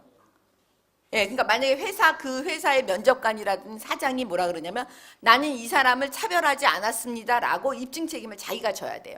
그래서 그 입증을 못하면 무조건 이 법에 의해서 처벌을 받아야 돼요. 그러면 어떤 일이 벌어지냐면 그 회사는 모든 자료를 다 내야 될 거 아닙니까? 그렇죠? 뭐 이 자료 가져와라, 저 자료 달라 그러면 다 해요. 그러면 세상에 뭐가 없어져요? 자기만의 비밀은 다 사라지는 거예요. 그러면 결국 이 법이 추구하는 거는 우리 헌법이 진짜 보장하는 자유민주주의 국가라는 게 사라지는 거예요. 그 다음에 지금 뭐 사법시험 예를 들면 무슨 시험이 다 있잖아요. 그래서 우리는 공평하게 어떻게 동등하게 기회를 줘서 이 국가 공무원이 되는 거 이렇게 만들어 놓잖아요. 그런데 그 시험을 없앨 수도 있어요. 이거는 그냥 차라리 지역별로 뽑아라. 왜 시험 자체가 차별이다라고 말할 수도 있잖아요. 그렇죠? 그러니까 굉장히 사실은 무서운 법인 거예요. 예, 핵심은 법률적으로 봤을 때 핵심은 뭐냐면 입증 책임의 전환이에요. 입증 책임이 가장 문제인 거예요. 그러니까 예를 들어서 교회 안에서 이단이요. 지금 말씀하시는 거. 예를 들면 이것도 다 예를 드는 거예요. 왜냐하면 항상 문제가 됐을 때는 최악의 경우에는 우리가 상상할 수 없는 나쁜 짓을 해갖고 막 걸잖아요. 갈구리로 막 이렇게 고리로 막 걸잖아요. 그러니까 그런 거를 만약에 상상을 한다면 이단에 대한 것도 마찬가지죠. 교회 안에서 어떤 사람이 그 교회의 분열을 해치는 이야기를 했을 때 그에게 그럼 앞으로 교회를 교회법에 의해서 나오지 말라고 할 수도 있잖아요. 그렇죠? 아마 있을 거예요. 그러면 그 사람이 문제를 제기할 수가 있죠. 내가 차별받았다고. 뭐 다른 걸로 여러 가지 포장은 많이 할 수 있어요. 이단이 내가 이단이라고 말하진 않을 거 아니에요. 그렇죠? 나의 정치적 의견이라든지 나의 뭐라든지 기타 등등 이런 걸로 내가 차별받았다 이렇게 말할 수 있죠. 그럼 그 교회 자체를 아예 붕괴시킬 수도 있는 거예요. 굉장히 무서운 법이죠. 그래서 제가 여러분께 말씀드리는 건 이 법이 단순히 동성애를 향한 것만은 아니라는 거예요. 예, 자유민주주의의 기본, 근간을 흔들어 버리는 거죠. 그 다음에 아까 우리 목사님 설교하실 때 이게 통과돼도 아까 뭐라 그러셨죠? 위헌이다 이렇게 말씀하셨는데 그렇게 작전을 짜시면 아니 되옵니다. 예. 통과되면 그 다음에 헌법소송 그 기간을 여러분 생각해 보세요. 그거는 장난이 아닌 거예요. 통과되지 못하도록 하는 게 중요한 거지. 이게 통과되면 그 다음에 그거는 아예 머릿속에서 지우셔야 돼요. 예. 이거는 대한민국 국회가 이거를 통과시킬 수가 없는 거예요. 그럼 우리는 자유민주주의 간판 떼야 되는 거예요. 무슨 이야기신지 아시겠죠? 그러니까 소수에 의해서 이게 돌아가지 않도록 정말 관심을 많이 가져야 되는 거죠. 단순히 동성애만은 아니다. 지금 뭐냐? 저는 국방위원이었는데 18대 19대 다 국방위원이었거든요. 군인 인권법이라는 걸 지금 계속 발의를 해요. 그 안에 동성애 보장 또 있어요. 그러니까 곳곳에 지금 산재되어 있단 말이에요. 이런 거를 그냥 이거 뭐 통과되더라도 나중에 내가 헌법재판소에 가서 해야지. 이거 큰일 날 말씀이에요. 아예 막으셔야 되는 거죠. 무슨 얘기인지 아시겠죠? 이걸 더 오늘 사실은 제가 이 법안 아예 가져왔어요. 그래서 오늘 시간이 되면 뭐가 문제인지 하나하나 짚어가면서 사실 말씀드리고 싶었거든요. 근데 시간 관계상 그렇게는 말씀 못 드리고 어디 핵심만 제가 지금 짤막하게 말했는데 저한테 지금 3분이 남았어요. 3분 동안 제가 하고 싶은 얘기 딱 한 말씀 드리면 네? 유인물 지금 유인물 못 드려요 이거. 그냥 저만 보려고 갖고 왔기 때문에 나중에 드릴게요. 대한민국이요. 지금 전 세계적으로 봤을 때 경제 성장을 한다? 이런 얘기를 가지고 나오는 지도자는 다 뻥치는 거예요. 제가 볼 때는. 그렇죠? 예. 그럼 뭐냐? 그래도 대한민국한테 기회가 있는 거예요. 뭐냐? 우린 통일이 있어요. 남북 분열된 이게 하나로 되는 게 사실 우리한테 엄청난 일인 거죠. 그러면 남북이 분열되게 하신 거 아니 설사 그게 세상이 그렇게 했다고 할지라도 다시 통일을 하는 거는 하나님이실 거예요. 그 다음에 그렇게 남북이 분열되도록 세상에 하는 거를 그냥 묵인하셨다고 할지라도 혹은 이게 너의 죄값이다. 니네들은 이런 죄값을 받아야 된다. 피값을 내놔라. 그래서 하나님께서 남북을 분열시켰다고 할지라도 그러니까 어떤 경우에든 간에 결국 통일을 시키는 분은 누구예요? 하나님이세요. 자, 미국으로 돌아가 봅시다. 역사는 하나님의 역사지 절대 사람의 역사가 아니에요. 그래서 세상이 하나님을 이길 수가 없는 거예요. 네, 보세요. 그 당시 링컨 대통령을 만드신 분이 누구냐? 하나님이세요. 왜? 그는 자기 인생의 어느 지점에서 알아요. 하나님의 콜링을 내가 받았구나. 그러면 자기는 어떤 콜링을 받았냐? 이거였어요. 남북이 분열돼서는 안 된다. 집이 나뉘어져서는 안 된다. 하나님이 자기에게 요구하는 게 그거라는 걸 알아요. 그래서 미국의 대통령으로 자기가 선택됐다는 걸 알아요. 하나님이 자기를 선택하고 지금까지 키우셨다는 걸 알아요. 그래서 야곱의 고백을 해요. 태어나서 지금까지 나를 키워주신 나의 하나님. 이 얘기를 하는 거예요. 그렇죠? 근데 그분이 두 번째 대통령 됐을 때 취임 연설이 이래요. 제가 이거 소개하려고 하는 거예요. 왜? 하나님은 이렇게 역사를 만들어 가신다니까요. 대통령이 돼갖고 두 번째 취임 연설, 전쟁 중이에요. 근데 이 취임 연설을 하고 나니까 모든 기자들이 다 뭐라 그랬냐면, 아, 이거는 목사님의 설교네요. 이거는 종교 철학자의 연설이네요. 막 이렇게 평가를 했어요. 대통령의 취임 연설이라고 말할 수가 없는 거예요. 뭐였냐? 지금 남부는 자기네가 이기게 해달라고 하나님께 기도합니다. 북부도 동일한 하나님께 기도합니다. 북부가 이기게 해달라고. 그러면 하나님은 도대체 어느 쪽 편을 드실까요? 모르십니다. 저도 몰라요. 이렇게 얘기해요. 대통령이 저도 모릅니다. 다만 우리 하나님은 공의로운 분이시기 때문에 노예 제도를 인정하는 저 남부의 편을 들 것 같지는 않아요. 아니, 제가 이제 해석을 한 거죠. 이런 취지라고요. 또 사람들은 제게 묻습니다. 대통령 각하, 이 전쟁이 언제 종식됩니까? 언제 끝납니까?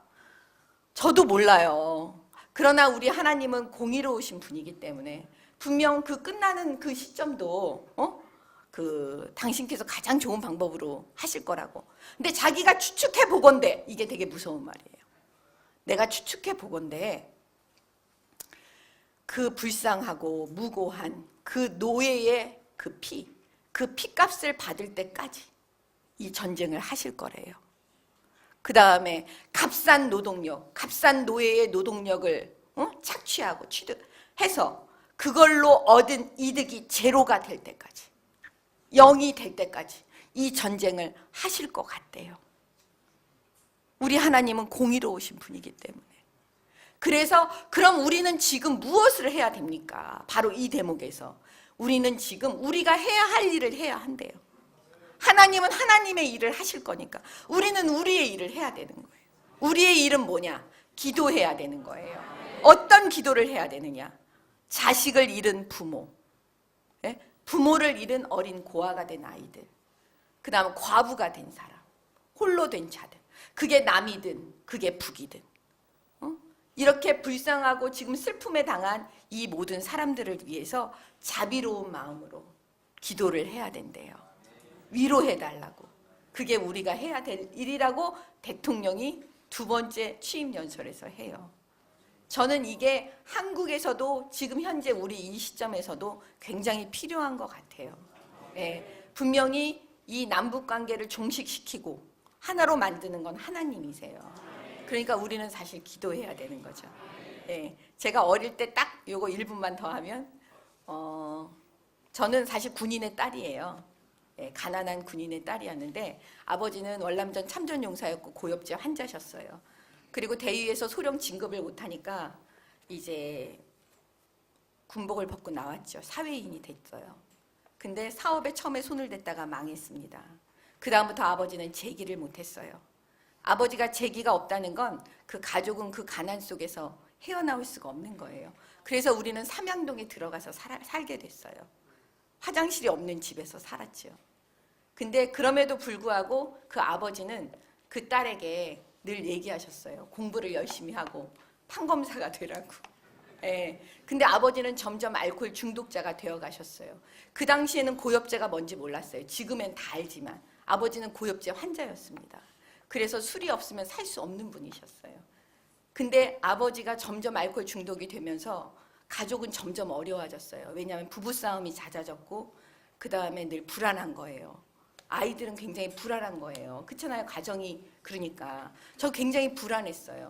근데 아버지가 술 취하실 때마다 그 아이도 괴롭히잖아요. 자는 애 깨워갖고 했던 얘기 또 하고 했던 얘기 또 하고.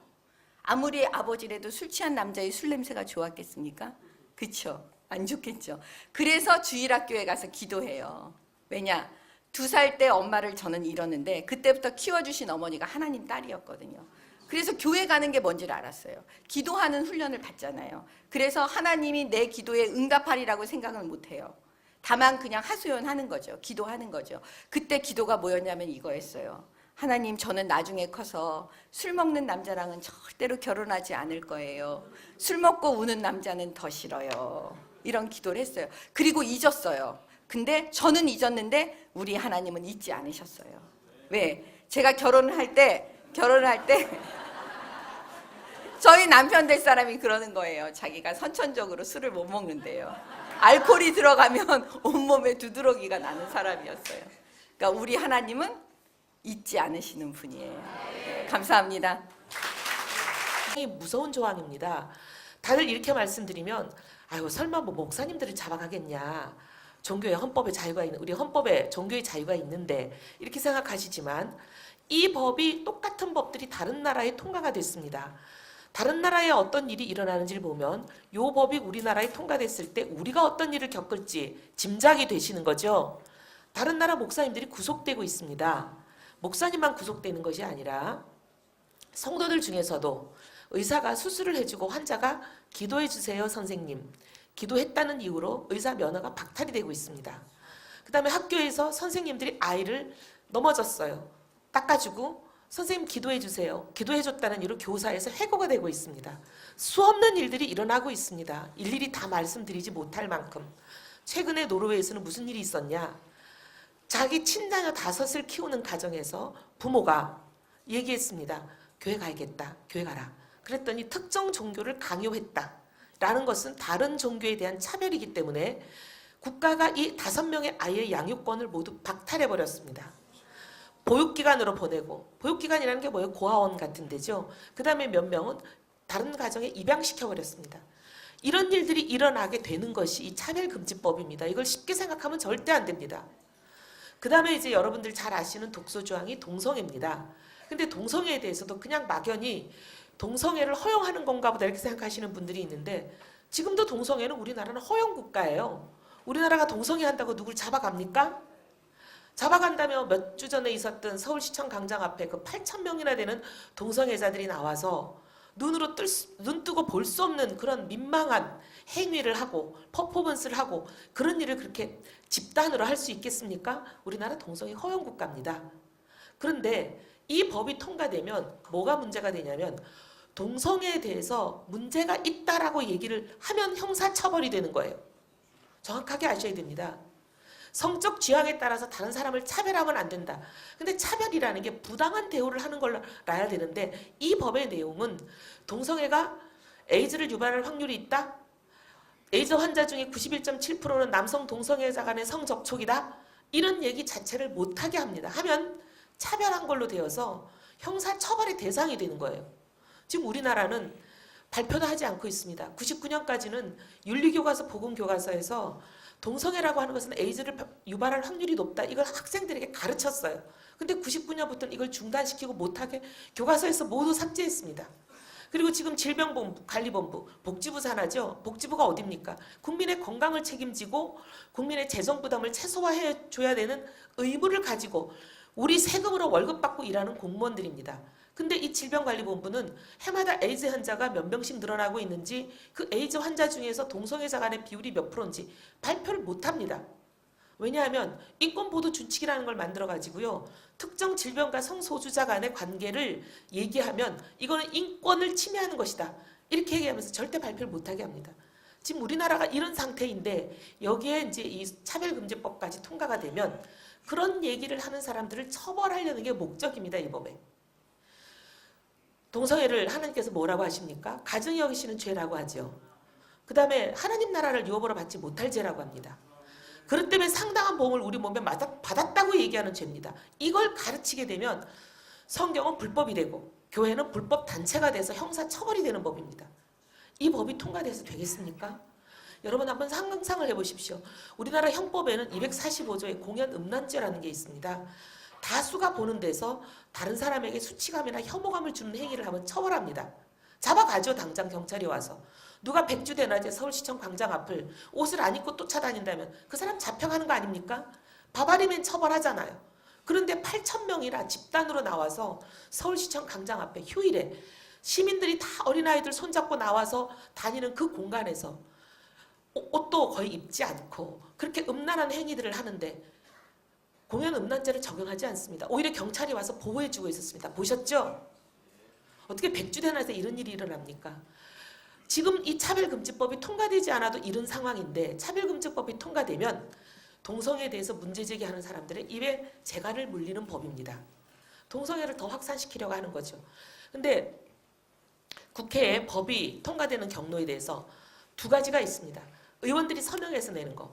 10명만 서명 받으면 되기 때문에 300명 의원들이 10명 서명했다고 통과시켜주지 않습니다. 통과율이 낮아요. 크게 신경 안 씁니다. 그런데 중요한 건 정부가 내는 법이에요. 정부 입법. 이거는 제왕적 권한을 가진 대통령이 자기가 국무회의를 주재해서 방망이를 두드려서 의결해서 국회로 보내는 거예요. 우리나라에서 대통령 당할 사람이 있습니까? 제일 세잖아요, 현재. 그러니까 대통령의 힘으로 밀어붙이기 때문에 통과될 확률이 99.9%입니다. 정부 입법 중에 통과 안 되는 게 거의 없습니다. 그런데 지금까지 이 차별금지법은 3번 강력한 입법 시도가 있었습니다. 2007년, 2010년, 2013년. 근데 여러분, 정부 입법이었어요. 대통령이 내려보내서 밀어붙이는 법이었습니다. 이 기간 동안 여러분 생각해보죠. 대통령이 3명 다 다릅니다. 근데 왜 대통령이 당선되기만 하면 그렇게 밀어붙일까요? 이유가 있습니다. 뒤에 한 사람이 있기 때문입니다. 유엔 사무총장입니다. 유엔이 우리나라에 계속 이 법을 통과시키라고 압력을 넣고 있습니다. 공식적인 문서를 보내서 공식적으로 이것을 빨리 통과시키라고 압력을 넣은 것만 5번입니다. 그 이외에 비공식 압력은 말도 못합니다. 차별금지법을 왜 통과시키지 않냐 이러면서 계속 압력을 넣고 있는데 유엔 사무총장이 누군지는 아시죠? 대통령이 된다고 하십니다. 무엇을 하셔야 될지 짐작이 가실 겁니다. 기도해 주십시오. 이 유엔 사무총장의 공식 스피치 몇 개만 제가 소개를 해드리겠습니다. 2013년 4월 15일 국제회의에서 유엔 사무총장으로 공식 연설을 하신 겁니다. 세계 정상들에게 성소수자 차별 금지 노력을 지속적으로 그리고 강력히 요구하겠다. 그리고 나서 15일이 지난 4월 30일은 또 어떤 연설을 하셨냐면 저의 모국 대한민국에서 아직도 성인인 동성 간에 합의된 사적 관계가 범죄가 된다는 것 사실이 너무나 걱정된다.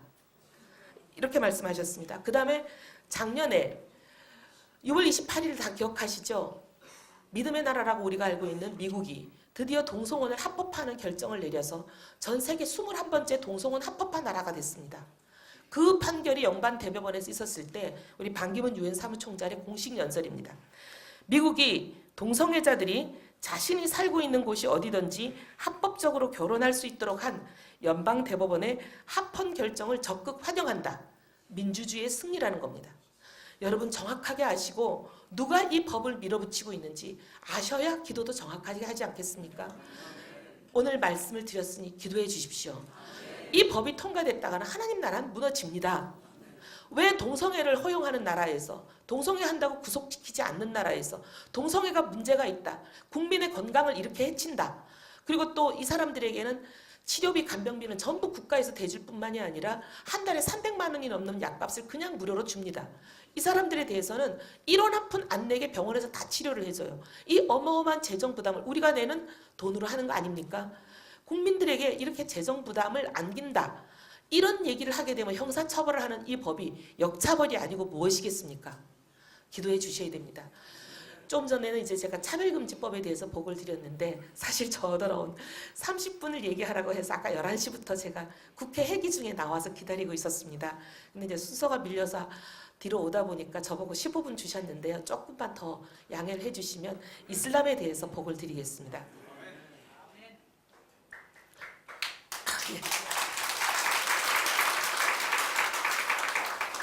이슬람은 지금 우리나라에 눈덩이처럼 불어납니다. 2007년에 5,000명 정도에 불과했던 이슬람 인구가 지금 등록 무등록까지 합하면 40만 명이 넘어섰다는 것이 작년 2015년 8월에 나오는 책자에 나와 있습니다. 그런데 괜찮습니다. 이렇게 많이 퍼지는데 뭐가 문제냐? 복음을 방해하는 가장 강력한 진이기 때문에 문제입니다. 왜 복음을 방해하는 강력한 진이냐? 알라를 믿기를 거부하는 사람들은 목을 치라. 이 명령을 지켜 행하는 사람들이 이슬람입니다. 괜찮은 사람들도 꽤 있던데 이렇게 말씀하시죠. 네, 폭력적이지 않고 테러를 행하지 않을 것 같은 사람들도 많습니다. 무슬림 중에. 그런데 이 사람들이 무서운 건 뭐냐면요. 그런 우리랑 별 차이 없어 보이는 사람이라 할지라도 명령이 내려오면 갑자기 일어나서 알라의 명령을 지켜 행하기 위해서 살인과 테러와 폭력을 하는 사람들이 이 사람들이기 때문에 무서운 겁니다. 우리 안에 수만 명이 살다가도 평소에 잘 살아요. 근데 명령이 내려오면 온 세계가 알라의 것이 되게 하는 거룩한 전쟁을 해라. 너에게 명령을 준다. 이렇게 하면 그냥 그 자리에서 일어나서 테러로 돌변하는 것이 이 사람들이기 때문에 무서운 겁니다. 며칠 전에 올란도에서 총기 난사가 있었죠. 300명 정도 댄스홀에서 춤을 추고 있는데 거기 댄스홀에 춤추는 사람들을 향해서 그냥 무작위로 난사를 해서 사람을 얼마나 사망케 했습니까? 이 테러범도 IS에 속한 사람이 아니에요. 그냥 신앙생활을 하고 있는 이슬람일 뿐인데 갑자기 명령이 내려오니까 총을 들고 나가서 쏘는 거잖아요. 이게 이슬람이기 때문에 우리 안에 많은 수가 들어오게 되면 어떤 일이 일어날지 상상을 해보셔야 됩니다. 미국, 유럽, 호주, 캐나다 온 나라들이 당하고 있는 것이 바로 우리의 내일이 될 수 있는 겁니다. 지금 현재 그들의 오늘이. 그런데 이제 왜 그러면 이 사람들은 그렇게 테러를 하느냐? 교리 때문입니다. 이들의 교리는 알라의 명령을 지켜 행하여 천국에 간다고 믿는 종교죠. 근데 우리처럼 지금 하나님을 믿으면 예수 그리스도를 믿으면 우리가 천국을 간다 이 보장이 없어요. 죽어서 천국 문 앞에 섰을 때 알라가 각 사람의 일생 동안의 행위를 알라의 저울에 달아본다는 거예요. 저울에 달아봐서 통과할 건지 통과 안 할 건지 결정을 해준다는데 그거를 지금 우리는 확신할 수가 없는 거예요. 내가 통과될 건지 안 될 건지. 불안합니다. 모든 명령을 지켜 행하도 천국에 간다는 보장이 없어요. 그런데 딱 그 중에 한 가지 명령을 지키면 천국을 보장한다고 그들의 경전 코란에 되어 있습니다. 그 명령이 뭐냐? 온 세계가 알라의 것이 될 때까지 전쟁하라. 8장 39절입니다. 이 세상의 모든 종교가 알라의 이름으로 통일될 때까지 계속 싸우라. 이 불신자를 하나도 남겨놓지 말라는 뜻이죠. 이 명령을 지켜서 행한 사람이면 천국을 준다고 보장한다고 돼 있고요. 보너스까지 준다고 돼 있습니다. 그 보너스는 뭐냐? 남자를 경험하지 않은 아름다운 처녀 72명을 천국에서 준다고 돼 있습니다. 그러니 이 사람들이 길을 쓰고 테러를 하는 거예요. 생각을 해보십시오. 다른 명령은 다 지켜서 평생 동안 죽어라고 행해도 천국을 간다는 보장이 없어요. 알라의 저울에 내가 통과가 될지 안 될지 불확실해요. 그런데 이 명령을 지켜서 속된 말로 원방에 한 건만 하면 천국이 보장되고 보너스까지 받는데 왜 안 하겠습니까? 그러니 이 사람들이 자폭 테러가 그렇게 많습니다. 많은 경우에 남을 테러하는 건 이해하겠는데 왜 자기 목숨까지 버리냐? 이게 다들 이해 안 되시는 거잖아요. 근데 이것 때문에 그래요. 내 목숨을 여기서 바칠지라도 천국이 보장되는 것은 요 명령을 지켜 행하면 되는 거니까 이걸 죽어라고 자기 목숨을 버리면서까지 하는 겁니다. 근데 이걸 정확히 알려야 되는데 우리 교회 안에서조차 잘 모릅니다. 그러면서 같은 구약 성경을 쓰니까 같은 아브라함의 하나님, 야곱의 하나님, 이삭의 하나님 이거 같은 하나님을 믿는다고 생각하는데 천만의 말씀입니다. 예수 그리스도를 인정하고 신성을 인정해야 삼위일체를 믿어야 우리랑 같은 하나님을 믿는 거죠. 그렇죠? 근데 이 사람들은 예수 그리스도를 사람의 아들이라 그러고 예수 그리스도를 하나님의 아들이라고 하는 자들이 있는데 저주를 받는다 그래요. 우리하고 다릅니다. 분명히 가르쳐야 돼요. 근데 이제 이 사람들이 최근에 우리나라 안에 많이 들어오는데 목적을 갖고 오는 사람들이 많습니다. 온 세계가 알라의 것이 될 때까지 거룩한 전쟁, 지하들을 수행하는 전사로 훈련받고 오는 사람이 많이들 섞여 들어옵니다. 근데 그 사람들은 뭔 목적을 띠고 오냐? 그 사람들 포교의 넘버원 전략이 결혼을 해가지고 아이를 낳는 거예요. 근데 결혼을 해서 아이를 낳으면 왜 무슬림이 포교가 되냐? 율법이 무슬림과 결혼하면 무슬림이에요, 그 사람들은. 그 다음에 무슬림에서 태어난 아이는 무슬림입니다. 그러니 결혼하면 포교가 자동되는 거잖아요.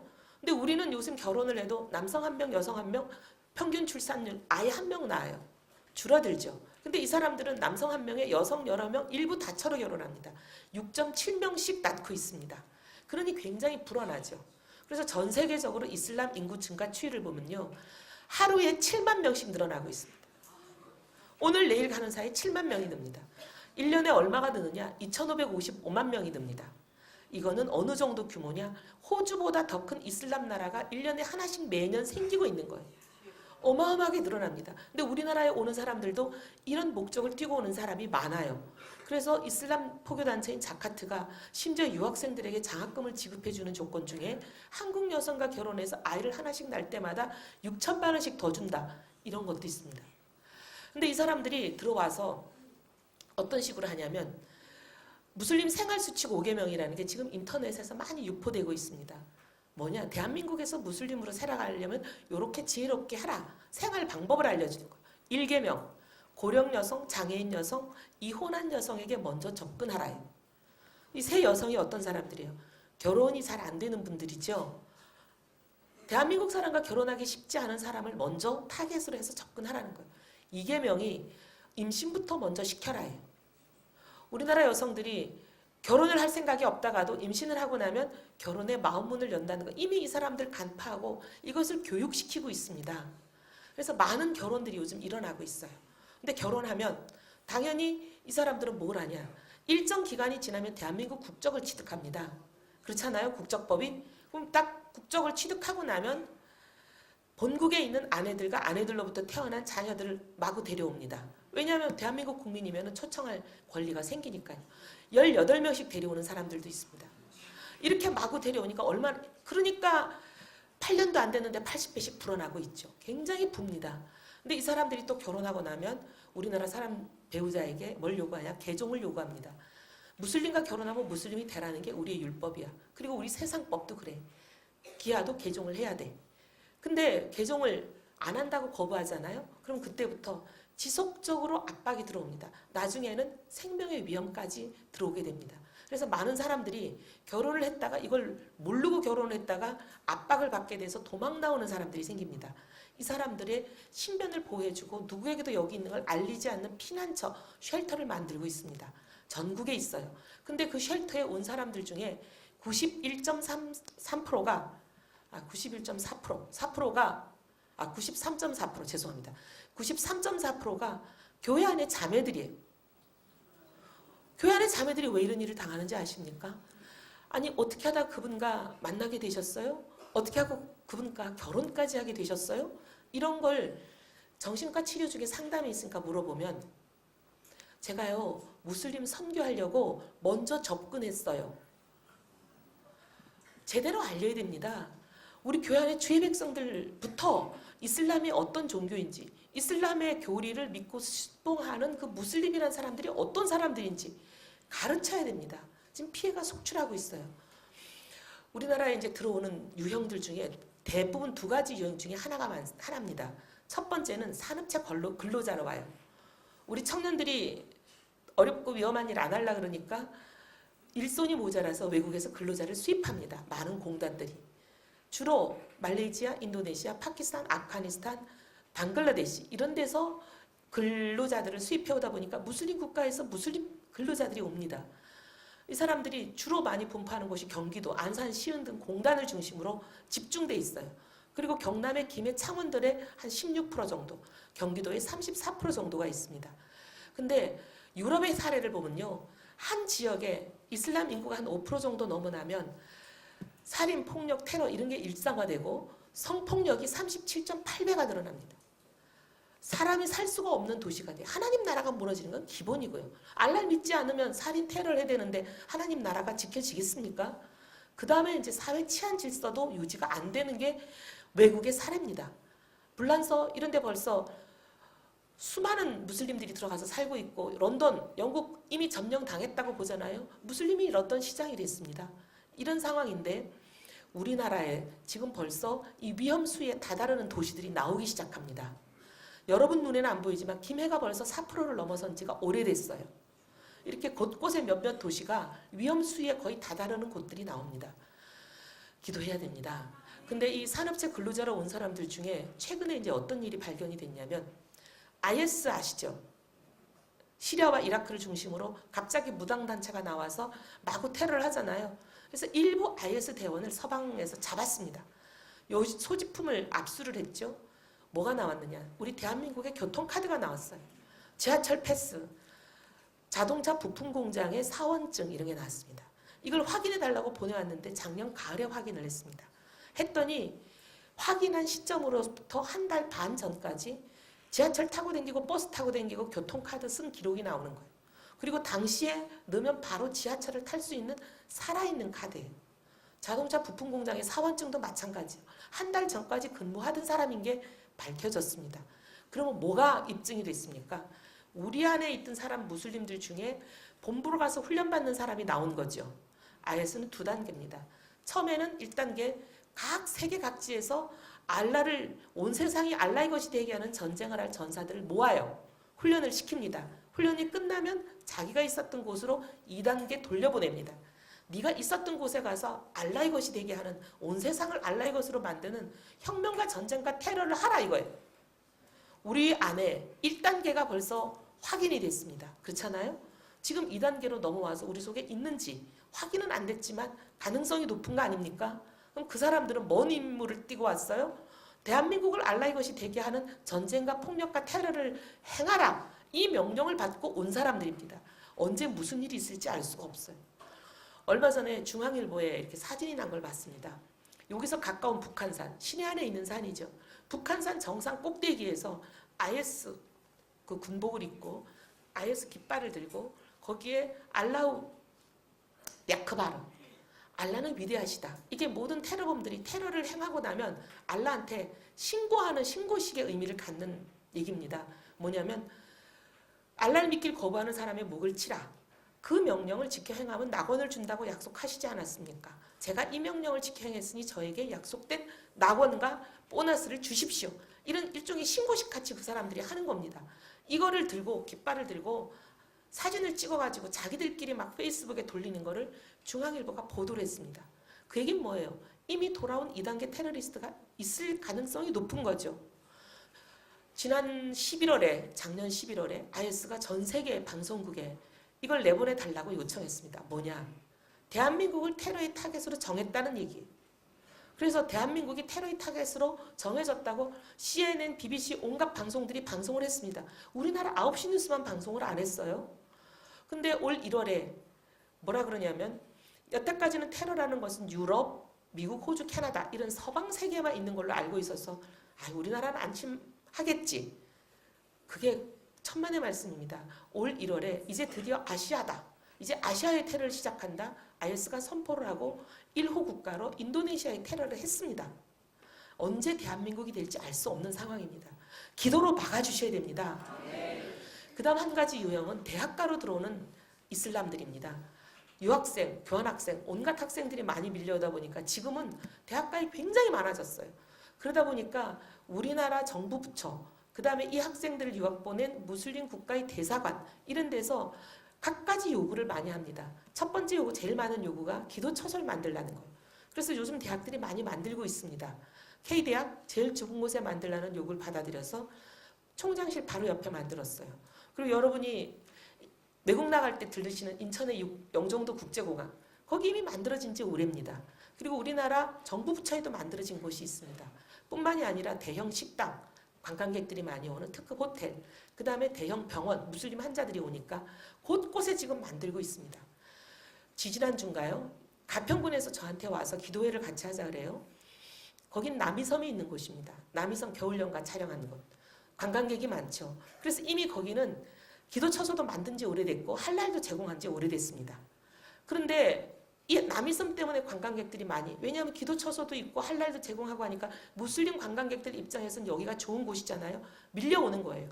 밀려오니까 주로 기차를 타고 와서 가평역에 내린답니다.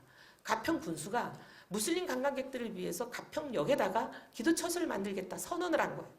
그랬더니 기독교 연합회가, 가평군 기독교 연합회가 이것을 저지하기 위한 기도회를 한다고 오라 그러는 거예요. 지금 곳곳에 이런 일들이 일어나고 있습니다. 그 다음에 할랄을 제공하라고 요구합니다. 우리 학생들은 알라의 백성이라 알라가 허용한 것, 거룩한 것, 정결한 것을 먹어야 되는데 알라의 백성이 정결한 음식을 먹지 못하는 게 말이 되느냐. 이래가지고 각 학교들에 대해 할랄을 제공하라고 요구가 빗발칩니다.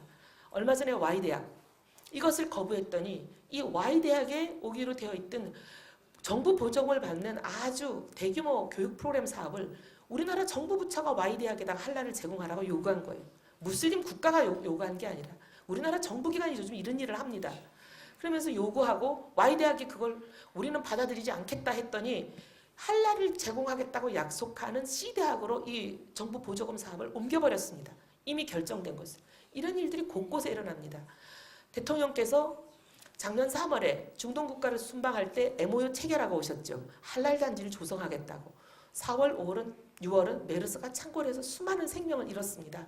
그리고 6월 29일 날 대통령이 발표했어요. 우리나라 국가시책으로 익산에 가면 식품 클러스터 단지가 50만 평이 넘게 크게 자리가 작아져 있습니다. 거기에 할랄 전용 잔디를 조성하겠다. 이걸 발표했습니다. 중앙정부뿐만이 아니라요. 제주도는 할랄 테마파크를 만든다.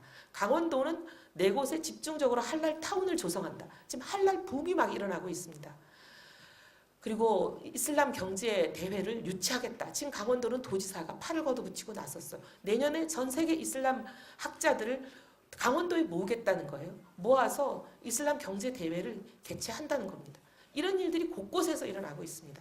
그런데 할랄은 오늘 제가 시간이 길지 않아 자세히 말씀을 못 드리지만 한 사람 한 사람 들어오는 무슬림도 8년이 지나니까 80배가 넘도록 이렇게 많이 들어오는데 이 할랄 단지를 만들게 되면 그냥 수만 명의 무슬림을 한꺼번에 데려오는 이슬람 쓰나미가 됩니다.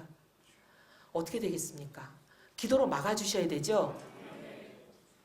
왜냐하면 이 할랄이라는 것은 거룩하고 정결한 건데 부정한 거에 닿기만 하면 부정한 게 돼버린대요. 자기들 율법이. 그래서 무슬림 근로자 아닌 우리 같은 사람, 무슬림이 아닌 사람은 돼지보다 더 부정하다는 게 그 사람들 율법이에요. 그러니까 우리 같은 사람이 돌아다니다가 기껏 돈 들여서 정성 들여 만들어 놓은 할랄에 닿기만 해도 쓸 수 없게 돼버리니까 무슬림 근로자라만 거기 일을 할 수 있겠죠. 그래서 무슬림이 아닌 사람은 거기 고용을 안 합니다. 수만 명의 근로자가 생길 텐데 그 수만 명의 근로자가 무슬림으로만 무슬림이라야만 되는 이슬람 쓰나미가 되는 거예요. 이걸 막아주셔야 됩니다. 잠깐 이제 우리나라 국비를 쓰는 거에 대해서 잠깐 말씀드리고 제가 얘기를 마치겠습니다. 할랄이 수출을 해서 돈을 어마어마하게 벌어도 우리가 하나님 나라가 무너지는 일이라면 막아야 되지 않겠습니까? 그런데 이거는 어마어마하게 돈만 쓰고 돈을 투자를 만회할 수 있는 채산성이 극히 낮은 사업입니다. 왜 투자비가 많이 드냐? 도축장을 다 새로 만들어야 된대요. 왜 도축장을 새로 만드냐? 이 사람들 돼지를 부정하게 여기죠. 근데 우리는 소를 돼지랑 한 도축장에서 잡습니다. 그렇잖아요? 그러니 같은 도축장에서 쓴 소는 돼지와 같은 도축장에서 잡은 소는 쓸 수가 없는 거예요. 할랄로. 그래서 할랄 도축장을 다 새로 만들어야 되는데 짐승의 머리를 메칼 향해 놓고 짐승의 목을 딸 때도 비스밀라 하면서 알라의 이름으로 목을 따고 짐승의 목을 따기 전에 도축하기 전에 알라에게 온갖 그 율법에 따른 제사를 지내야 되고 더 중요한 건 돈이 많은 드는 부분은 이 부분이에요. 피가 부정해서 안 됩니다. 돼지, 피, 알코올, 그 다음에 무슬림이 아닌 우리 이런 사람들이 부정한 거예요. 근데 피는 안 되니까 없어야 되죠. 근데 짐승이 사망하면 모세혈관 안에 있던 피가 안 나오고 응고돼서 굳어버립니다. 안 나오죠. 그래서 짐승을 살려둔 채로 거꾸로 매달아서 이 모세혈관 말단 부위에 있는 모든 피까지 뽑아내는 특수 장비를 만들어야 돼요. 도축장에. 그게 자비아식 도축장인데 하나에 350억씩 든대요. 근데 이거를 수십 개를 만드는데 우리 세금으로 만든다는 게 지금 정부 생각입니다. 어떻게 하는지 아시겠죠? 그 다음에 또 투자비가 많이 드는 건 왜 많이 드냐? 아까 할랄이라는 거는 부정한 거에 다도 안 된다 그랬죠. 뿐만이 아니라 부정한 것을 담았던데 담아도 부정해버리는 거예요. 그래서 모든 그릇이나 우리 식품산업이라면 조리용구 설비가 얼마나 어마어마하게 많겠어요. 썰고 깎고 닦고 그 다음에 지지고 볶고 굽고 이 모든 조리 설비가 할랄이 아닌 건 한 번도 담기지 않았던 새 걸로 사야 돼요. 근데 이거보다 더 많이 돈이 드는 거는 우리가 먹으려고 만드는 게 아니라 수출하려고 하는 거죠. 그럼 이 수출하려면은 트레일러에 담아서 트럭에 옮기고 기차로 실어서 한국까지 가고 배로 실어 날르고 공항으로 가서 비행기로 실어 날르고 이 모든 운송 장비마저도 할랄이 아닌 건 한 번도 담긴 적이 없는 새 걸로 사야 되는 거예요. 얼마나 돈이 들겠습니까? 그러니 이 많은 돈은 들이는데 채산성은 없어요. 우리나라가 양이 납니까? 그 사람들 양 주로 먹는데 수입해오죠. 수입만 해오는 게 아니라 이 모든 돈을 들여서 가공을 해야 돼요. 그리고 할랄 도장을 받아야 할랄로 인정이 돼서 팔립니다. 도장값이 어마어마합니다. 근데 이 도장을 받아서 우리가 파는 게 싸겠습니까? 우리가 사온 뉴질랜드나 호주에서 바로 파는 게 싸겠습니까? 우리가 싸게 하기가 어렵습니다. 소고기, 닭고기도 마찬가지예요. 근데 그렇게 얘기하면 정부는 뭐라 그러냐면 그 사람들은 죽었다 깨어나도 만들 수 없는 대한민국만의 특유 고유의 음식을 만들면 되지. 근데 우리나라 음식 한번 생각해 보세요. 간장, 고추장, 된장, 젓갈 안 들어가고 만들어집니까? 간장, 고추장, 된장, 젓갈 발효식품이에요. 발효식품이란 얘기는 알코올이 당연히 나오죠. 알코올 아까 안 된다고 말씀드렸죠. 알코올은 썼다가는 알코올이 검출됐다가는 이 비싼 도장값 낸 거 다 돌려받지도 못하고 실격 처리돼 버리기 때문에 어렵습니다. 들어보시니까 돈은 어마어마하게 들고 우리가 그 돈을 찾을 공사는 거의 없는 위험한 일이죠. 하나님 나라가 무너지기 때문에 막아야 되는 것도 있고요. 이렇게 채산성이 없기 때문에 이거는 기도로 막아주셔야 됩니다. 이게 할랄 지하드입니다. 왜 이 사람들은 지하드를 하냐? 이렇게 할랄 열풍을 일으키고 할랄을 먹게 만들고 할랄을 제공하게 만들어서 대한민국을 알라의 것이 되게 만들겠다는 거예요. 알라의 백성들이 되게 하겠다는 겁니다. 근데 이 할랄 지하드가 있기 전에 대한민국을 알라의 것이 되게 하려는 시도가 5, 6년 전에 한번 있었습니다. 그때 스쿠크 기억나시죠? 스쿠크라는 게 금융상품인데 그때 뭐라고 이 사람들이 선포했냐면 대한민국을 금융으로 알라의 것이 되게 하겠다. 그렇게 된 대한민국을 교두보로 삼아서 전 세계를 알라의 것이 하겠다. 금융지하드의 교두보로 대한민국을 성정했다고 발표했습니다. 그리고 스쿠크법을 밀어붙였죠. 근데 그 법을 어떻게 하나님께서 우리가 상상도 못하는 방법으로 막아주셨는지는 아마 알고 계시는 분도 있으실 거고 모르시면 인터넷에 쳐보면 나옵니다. 스쿠크. 근데 그때 주의 백성들이 이것을 막아달라고 하나님께 간절히 기도했더니 하나님 이거 막아주셨죠. 스쿠크를 막아주신 하나님이 왜 우리가 기도하면 할랄을 막아주지 않으시겠습니까? 할랄도 기도하면 막아주십니다. 대통령이 밀어붙여도 하나님이 하시면 하십니다. 여러분, 이 전쟁은 하나님께 속한 것이지 우리에게 속한 것이 아니라는 것을 그때 그 스쿠크를 막아주실 때 똑똑히 보게 해주셨습니다. 여호와의 구원하심은 칼과 창에 있지 않고 세상 권력에 있지 않다는 것을 하나님 보여주셨습니다. 하나님께 격비하고 스스로 낮추고 기도하고 여호와의 얼굴을 구하며 이 땅을 고쳐주십시오. 이 땅을 지켜주십시오. 하나님께 기도하는 주의 백성들의 부르짖음을 하나님 들으신다는 것 분명히 보여주셨습니다. 이번에도 스쿠크를 막아주신 하나님께 할랄을 막아달라고 모두가 합심해서 기도해 주시기를 부탁드립니다. 감사합니다. 예, 제가 가급적 짧게 하도록 하겠습니다. 저는 점심시간이 다 되었기 때문에 굉장히 배도 고슬프고 또 앞에 너무 그 두 분께서 열정적으로 강의를 하셔서 제가 좀 강의하기가 부담스럽습니다.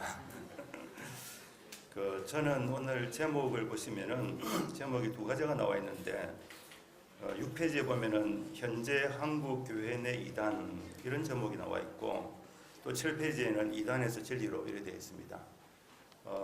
이 시간에는 현재 한국 교회 내 이단은 이 책자 뒷부분에 있습니다. 이것을 참고로 하시면 되겠고요. 이번에 제가 준비한 것은 이단에서 진리로라는 이 제목인데 이것은 사실 제가 정한 제목은 아니고 대표 회장님께서 제목을 정해 주셨습니다. 그래서 제가 이 제목에 따라서 지금까지 이단에 대해서 여러 번 강의를 했지만 지금까지 한 것과는 조금 방향이 다른 방향으로 준비를 했는데 뭐냐 하면은 지금까지는 이단의 본질에 대해서 이단이 무엇인가, 이단이 얼마나 나쁜가, 이단을 우리가 어떻게 척결해야 되는가 이런 관점에서 그동안 말씀을 드렸었습니다. 이것도 굉장히 중요합니다. 이단이 무엇인지를 알고 이단에 대해서 참 뿌리 뽑고자 하는 이런 열정을 우리가 가져야 되는데 그러나 현실적으로 그렇게만 해서 이단 문제를 해결할 수 있느냐 하는 이런 질문을 할 수 있습니다. 그래서 이거 오늘은 좀 이제 어떤 관점이냐 하면은 이단에 대해서 우리가 좀 성숙한 이런 관점으로 이런 태도로 접근할 수 없을까? 이단에 빠진 사람들에게 진리를 가르쳐서 그들을 회개시키고 진리를 잘 가르쳐서 구원의 이 은혜 가운데 들어오게 만드는 것, 궁극적으로 이것이 교회가 해야 될 일이 아니겠는가 하는 그런 관점에서 살펴보았습니다. 이 이단으로 인해서 우리 한국 교회가 굉장히 대사회적인 공신력을 잃고 있는데 이단이 교회에 끼친 해악을 제가 생각할 때는 한 3가지 종류로 말할 수 있습니다. 하나는 일반 국민들로 하여금 이단과 정통 교회를 혼돈하게 만드는 것이죠. 이단이 잘못한 것이 전부 기독교 교회가 잘못한 것으로 그렇게 인식하게 함으로써 국민들로 하여금 교회에 대한 신뢰성을 상실하게 만드는 이런 유형이 하나 있고, 또 하나는 이단과 또 정통 교회가 서로 막 분쟁하고 싸우는 이런 현상을 보임으로써 또 서로 싸운다는 싸우는 기독교의 이런 모습을 사회에 노출함으로써 역시 기독교 교회가 대사회적으로 공신력을 잃어버리는 것이 아닌가. 3번째 유형이 하나 되어 있습니다. 이것은 이단 때문에 그 이단에 대한 그 접근 방법 또는 이단에 대한 태도가 서로 달라서 우리 그리스도인들 사이에 서로 갈등하고 분쟁하고 하는 이런 현상들이 많이 있습니다. 여기에는 특히 이제 어떤 특정한 이단이 있을 때 이게 진짜 이단이라면 상관이 없는데 사실은 그렇게 심각한 이단이 아닐 경우에 이것을 얼마든지 이제 다르게 접근할 수가 있지 않습니까? 자, 이런 관점에서 교회 내에서 교회와 교회끼리 이 이단을 사이에 두고 서로 싸우는 이런 일들이 사실 벌어졌습니다. 우리가 한기총이 분열되는데 큰 역할을 한 것이 바로 이런 점이라고 할 수 있고, 또 이제 한기총이라든지 한교연이라든지 이렇게 교회가 전체 교회가 하나가 되는 데 있어서 역시 걸림돌이 되는 것도 바로 3번째 이런 문제라고 생각됩니다. 저는 오늘 이 3번째를 좀 고려하면서 이 강의안을 작성했는데 이 강의안 전체 다 제가 다루지 않고 이 가운데서 몇 부분만 발췌해서 여러분들과 함께 읽고 강의를 마치도록 그렇게 하려고 합니다. 7페이지 한번 봐주시면 서론에서 그 2번째 단락을 제가 보겠습니다. 이단에 관한 태도에 있어서 3가지가 있다고 할 수 있다. 첫째는 이단을 이단이라고 말하지 않는 것으로서 이는 비겁하고 나쁜 태도입니다. 우리가 이런 태도를 가져서는 안 되겠죠. 둘째는 이단을 이단이라고 용기 있게 말하는 것으로서 진리에 속한 사람이라면 당연히 그렇게 해야 할 것입니다. 그러나 여기서 한 걸음 더 나아가는 것이 필요하다고 생각합니다. 그것이 3번째 태도인데 이단을 잘 가르쳐서 진리로 바로 세우는 것입니다. 첫 번째, 이단 규정의 현실. 이단 문제는 진리에 가는 것이요, 특히 영원한 구원에 가는 것이므로 결코 정치적으로나 윤리적으로 접근할 사항이 아닙니다. 그런데 우리나라 교계의 이단 규정 현실은 다소 의심스러운 점이 없지 않았다고 생각됩니다. 이단으로 규정하기 위해서는 한 5가지 원칙이 필요하다고 생각합니다. 그 원칙을 제가 여기 적어두었습니다. 첫째는 객관적 사실에 근거해야 되고, 둘째는 정치적인 편견을 가지고 특정 집단을 이단으로 몰면은 안 된다는 것이고, 3번째는 윤리와 교리를 혼동하지 말아야 된다. 우리 그리스도인들이 아주 고상한 윤리적인 삶을 살아야 되지만 윤리라는 이 잣대로서 이단을 규정하게 되면은 아마 이단으로부터 자유로운 사람이 아무도 없을 것입니다. 4번째는 구원에 직결되는 중추적인 중심 교리를 가지고 이단 여부를 결정해야 된다는 것입니다. 구원과 직결되는 문제가 아닌 부분에 대해서는 신학적인 다양성으로 이렇게 열어두는 것이 바람직하다고 생각합니다. 마지막으로 5번째는 설령 상대방이 이단이라 하더라도 우리는 복음적인 정신으로 접근하는 것이 필요합니다. 율법적인 접근이 아니고 복음적인 접근으로 가야 되지 않겠는가. 율법적 접근이라는 것은 이단을 적대시해서 그야말로 뿌리 뽑고자 하는, 척결하고자 하는 그런 태도입니다. 그런 태도가 필요할 때도 있습니다만은, 그러나 거기서 한 걸음 더 나아가서 복음적인 태도, 복음적인 태도가 뭐냐 하면은, 복음이라는 것은 사람을 살리는 것입니다. 죄를 깨닫게 하고 회개시키고 진리로 돌이켜서 살려내는 것, 이것이 복음입니다. 그래서 이단에 대해서도 우리가 좀 마음을 덜펴서, 안 되는 것은 물론 안 되지만은, 그러나 가능한 그런 회개의 가능성이 있는 그런 이단에 대해서는 복음적인 정신으로 접근하는 것이 바람직하다, 그렇게 생각합니다. 이제 8페이지에 보면은 거기 8페이지의 두 번째 단락, 세 번째 단락, 2번 바로 위에 단락을 한번 보겠습니다. 이단 문제에 있어서 이제는 과거에 연연하기보다 미래지향적으로 새로운 차원에서 해결해 나가야 할 필요가 있습니다. 그간의 이단 규정이 올바로 되었는지 점검하여 혹시 잘못된 것이 있으면 바로 잡아야 할 것입니다. 또 이단으로 규정되었더라도 그 이후 반성하고 회개하여 바른 교리로 세워졌다면 이단 규정을 해지하고 형제로 받아들여야 할 것입니다.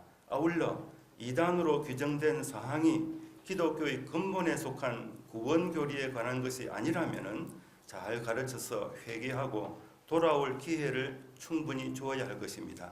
물론 결코 회개하지 않는 이단에 대해서는 단호히 대처함으로써 교회를 보호하고 교회가 큰 피해를 입지 않도록 해야 할 것입니다.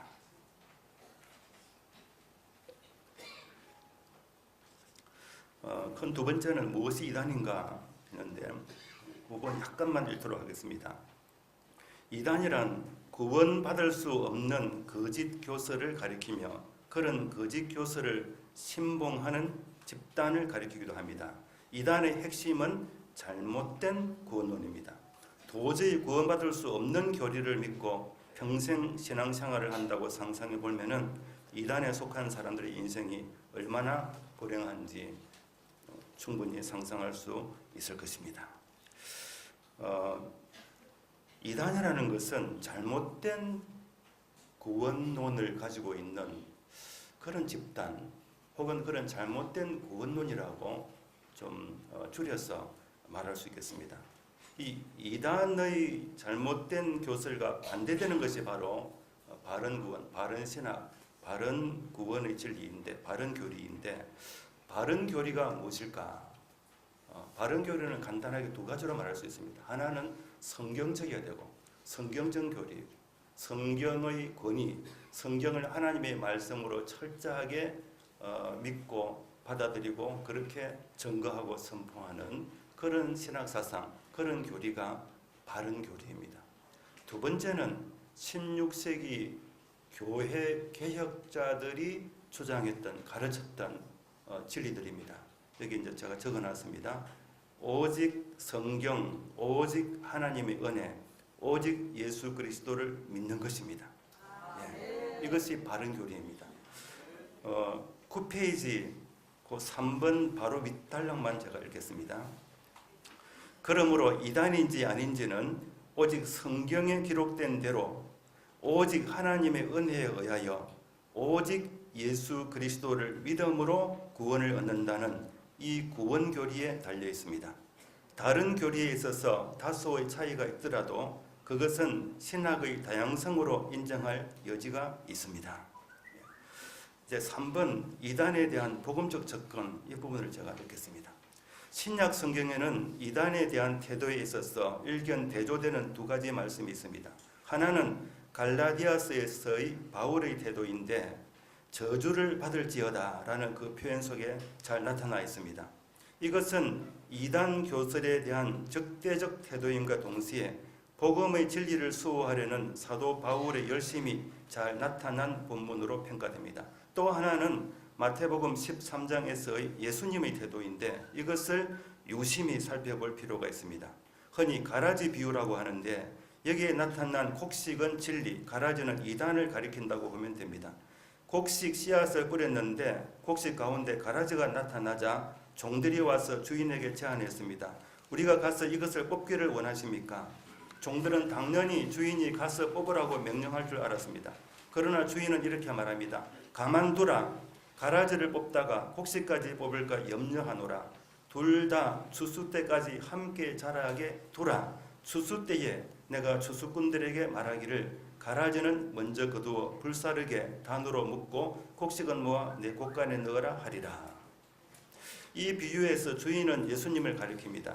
또 종들은 목회자를 가리키는 것으로 볼 수 있겠습니다. 곡식은 진리 및 진리에 속한 사람들이고 가라지는 이단 및 이단에 속한 사람들이 될 것입니다. 종들이 가라지를 발견하자 얼른 가서 뽑을 생각을 했습니다. 그런데 예수님은 허락하지 않으시고 가만두라고 하셨습니다. 이단을 말하자면은 이단을 가만두라 이렇게 말씀하신 것입니다. 척결하지 말고 추수 때까지 함께 자라게 내버려 두라는 것입니다. 그 이유는 곡식까지 뽑힐까 염려되었기 때문입니다. 이단을 척결하겠다고 하면은 진리에 속한 사람들까지 필연 다치게 된다고 보신 것입니다. 그러면 가라지 같은 이단을 어떻게 하시겠다는 것일까요? 추수 때에 처리하시겠다는 것입니다. 누가 처리합니까? 내가 곧 예수님이 추수꾼들에게 시켜서 처리하시겠다고 하셨습니다.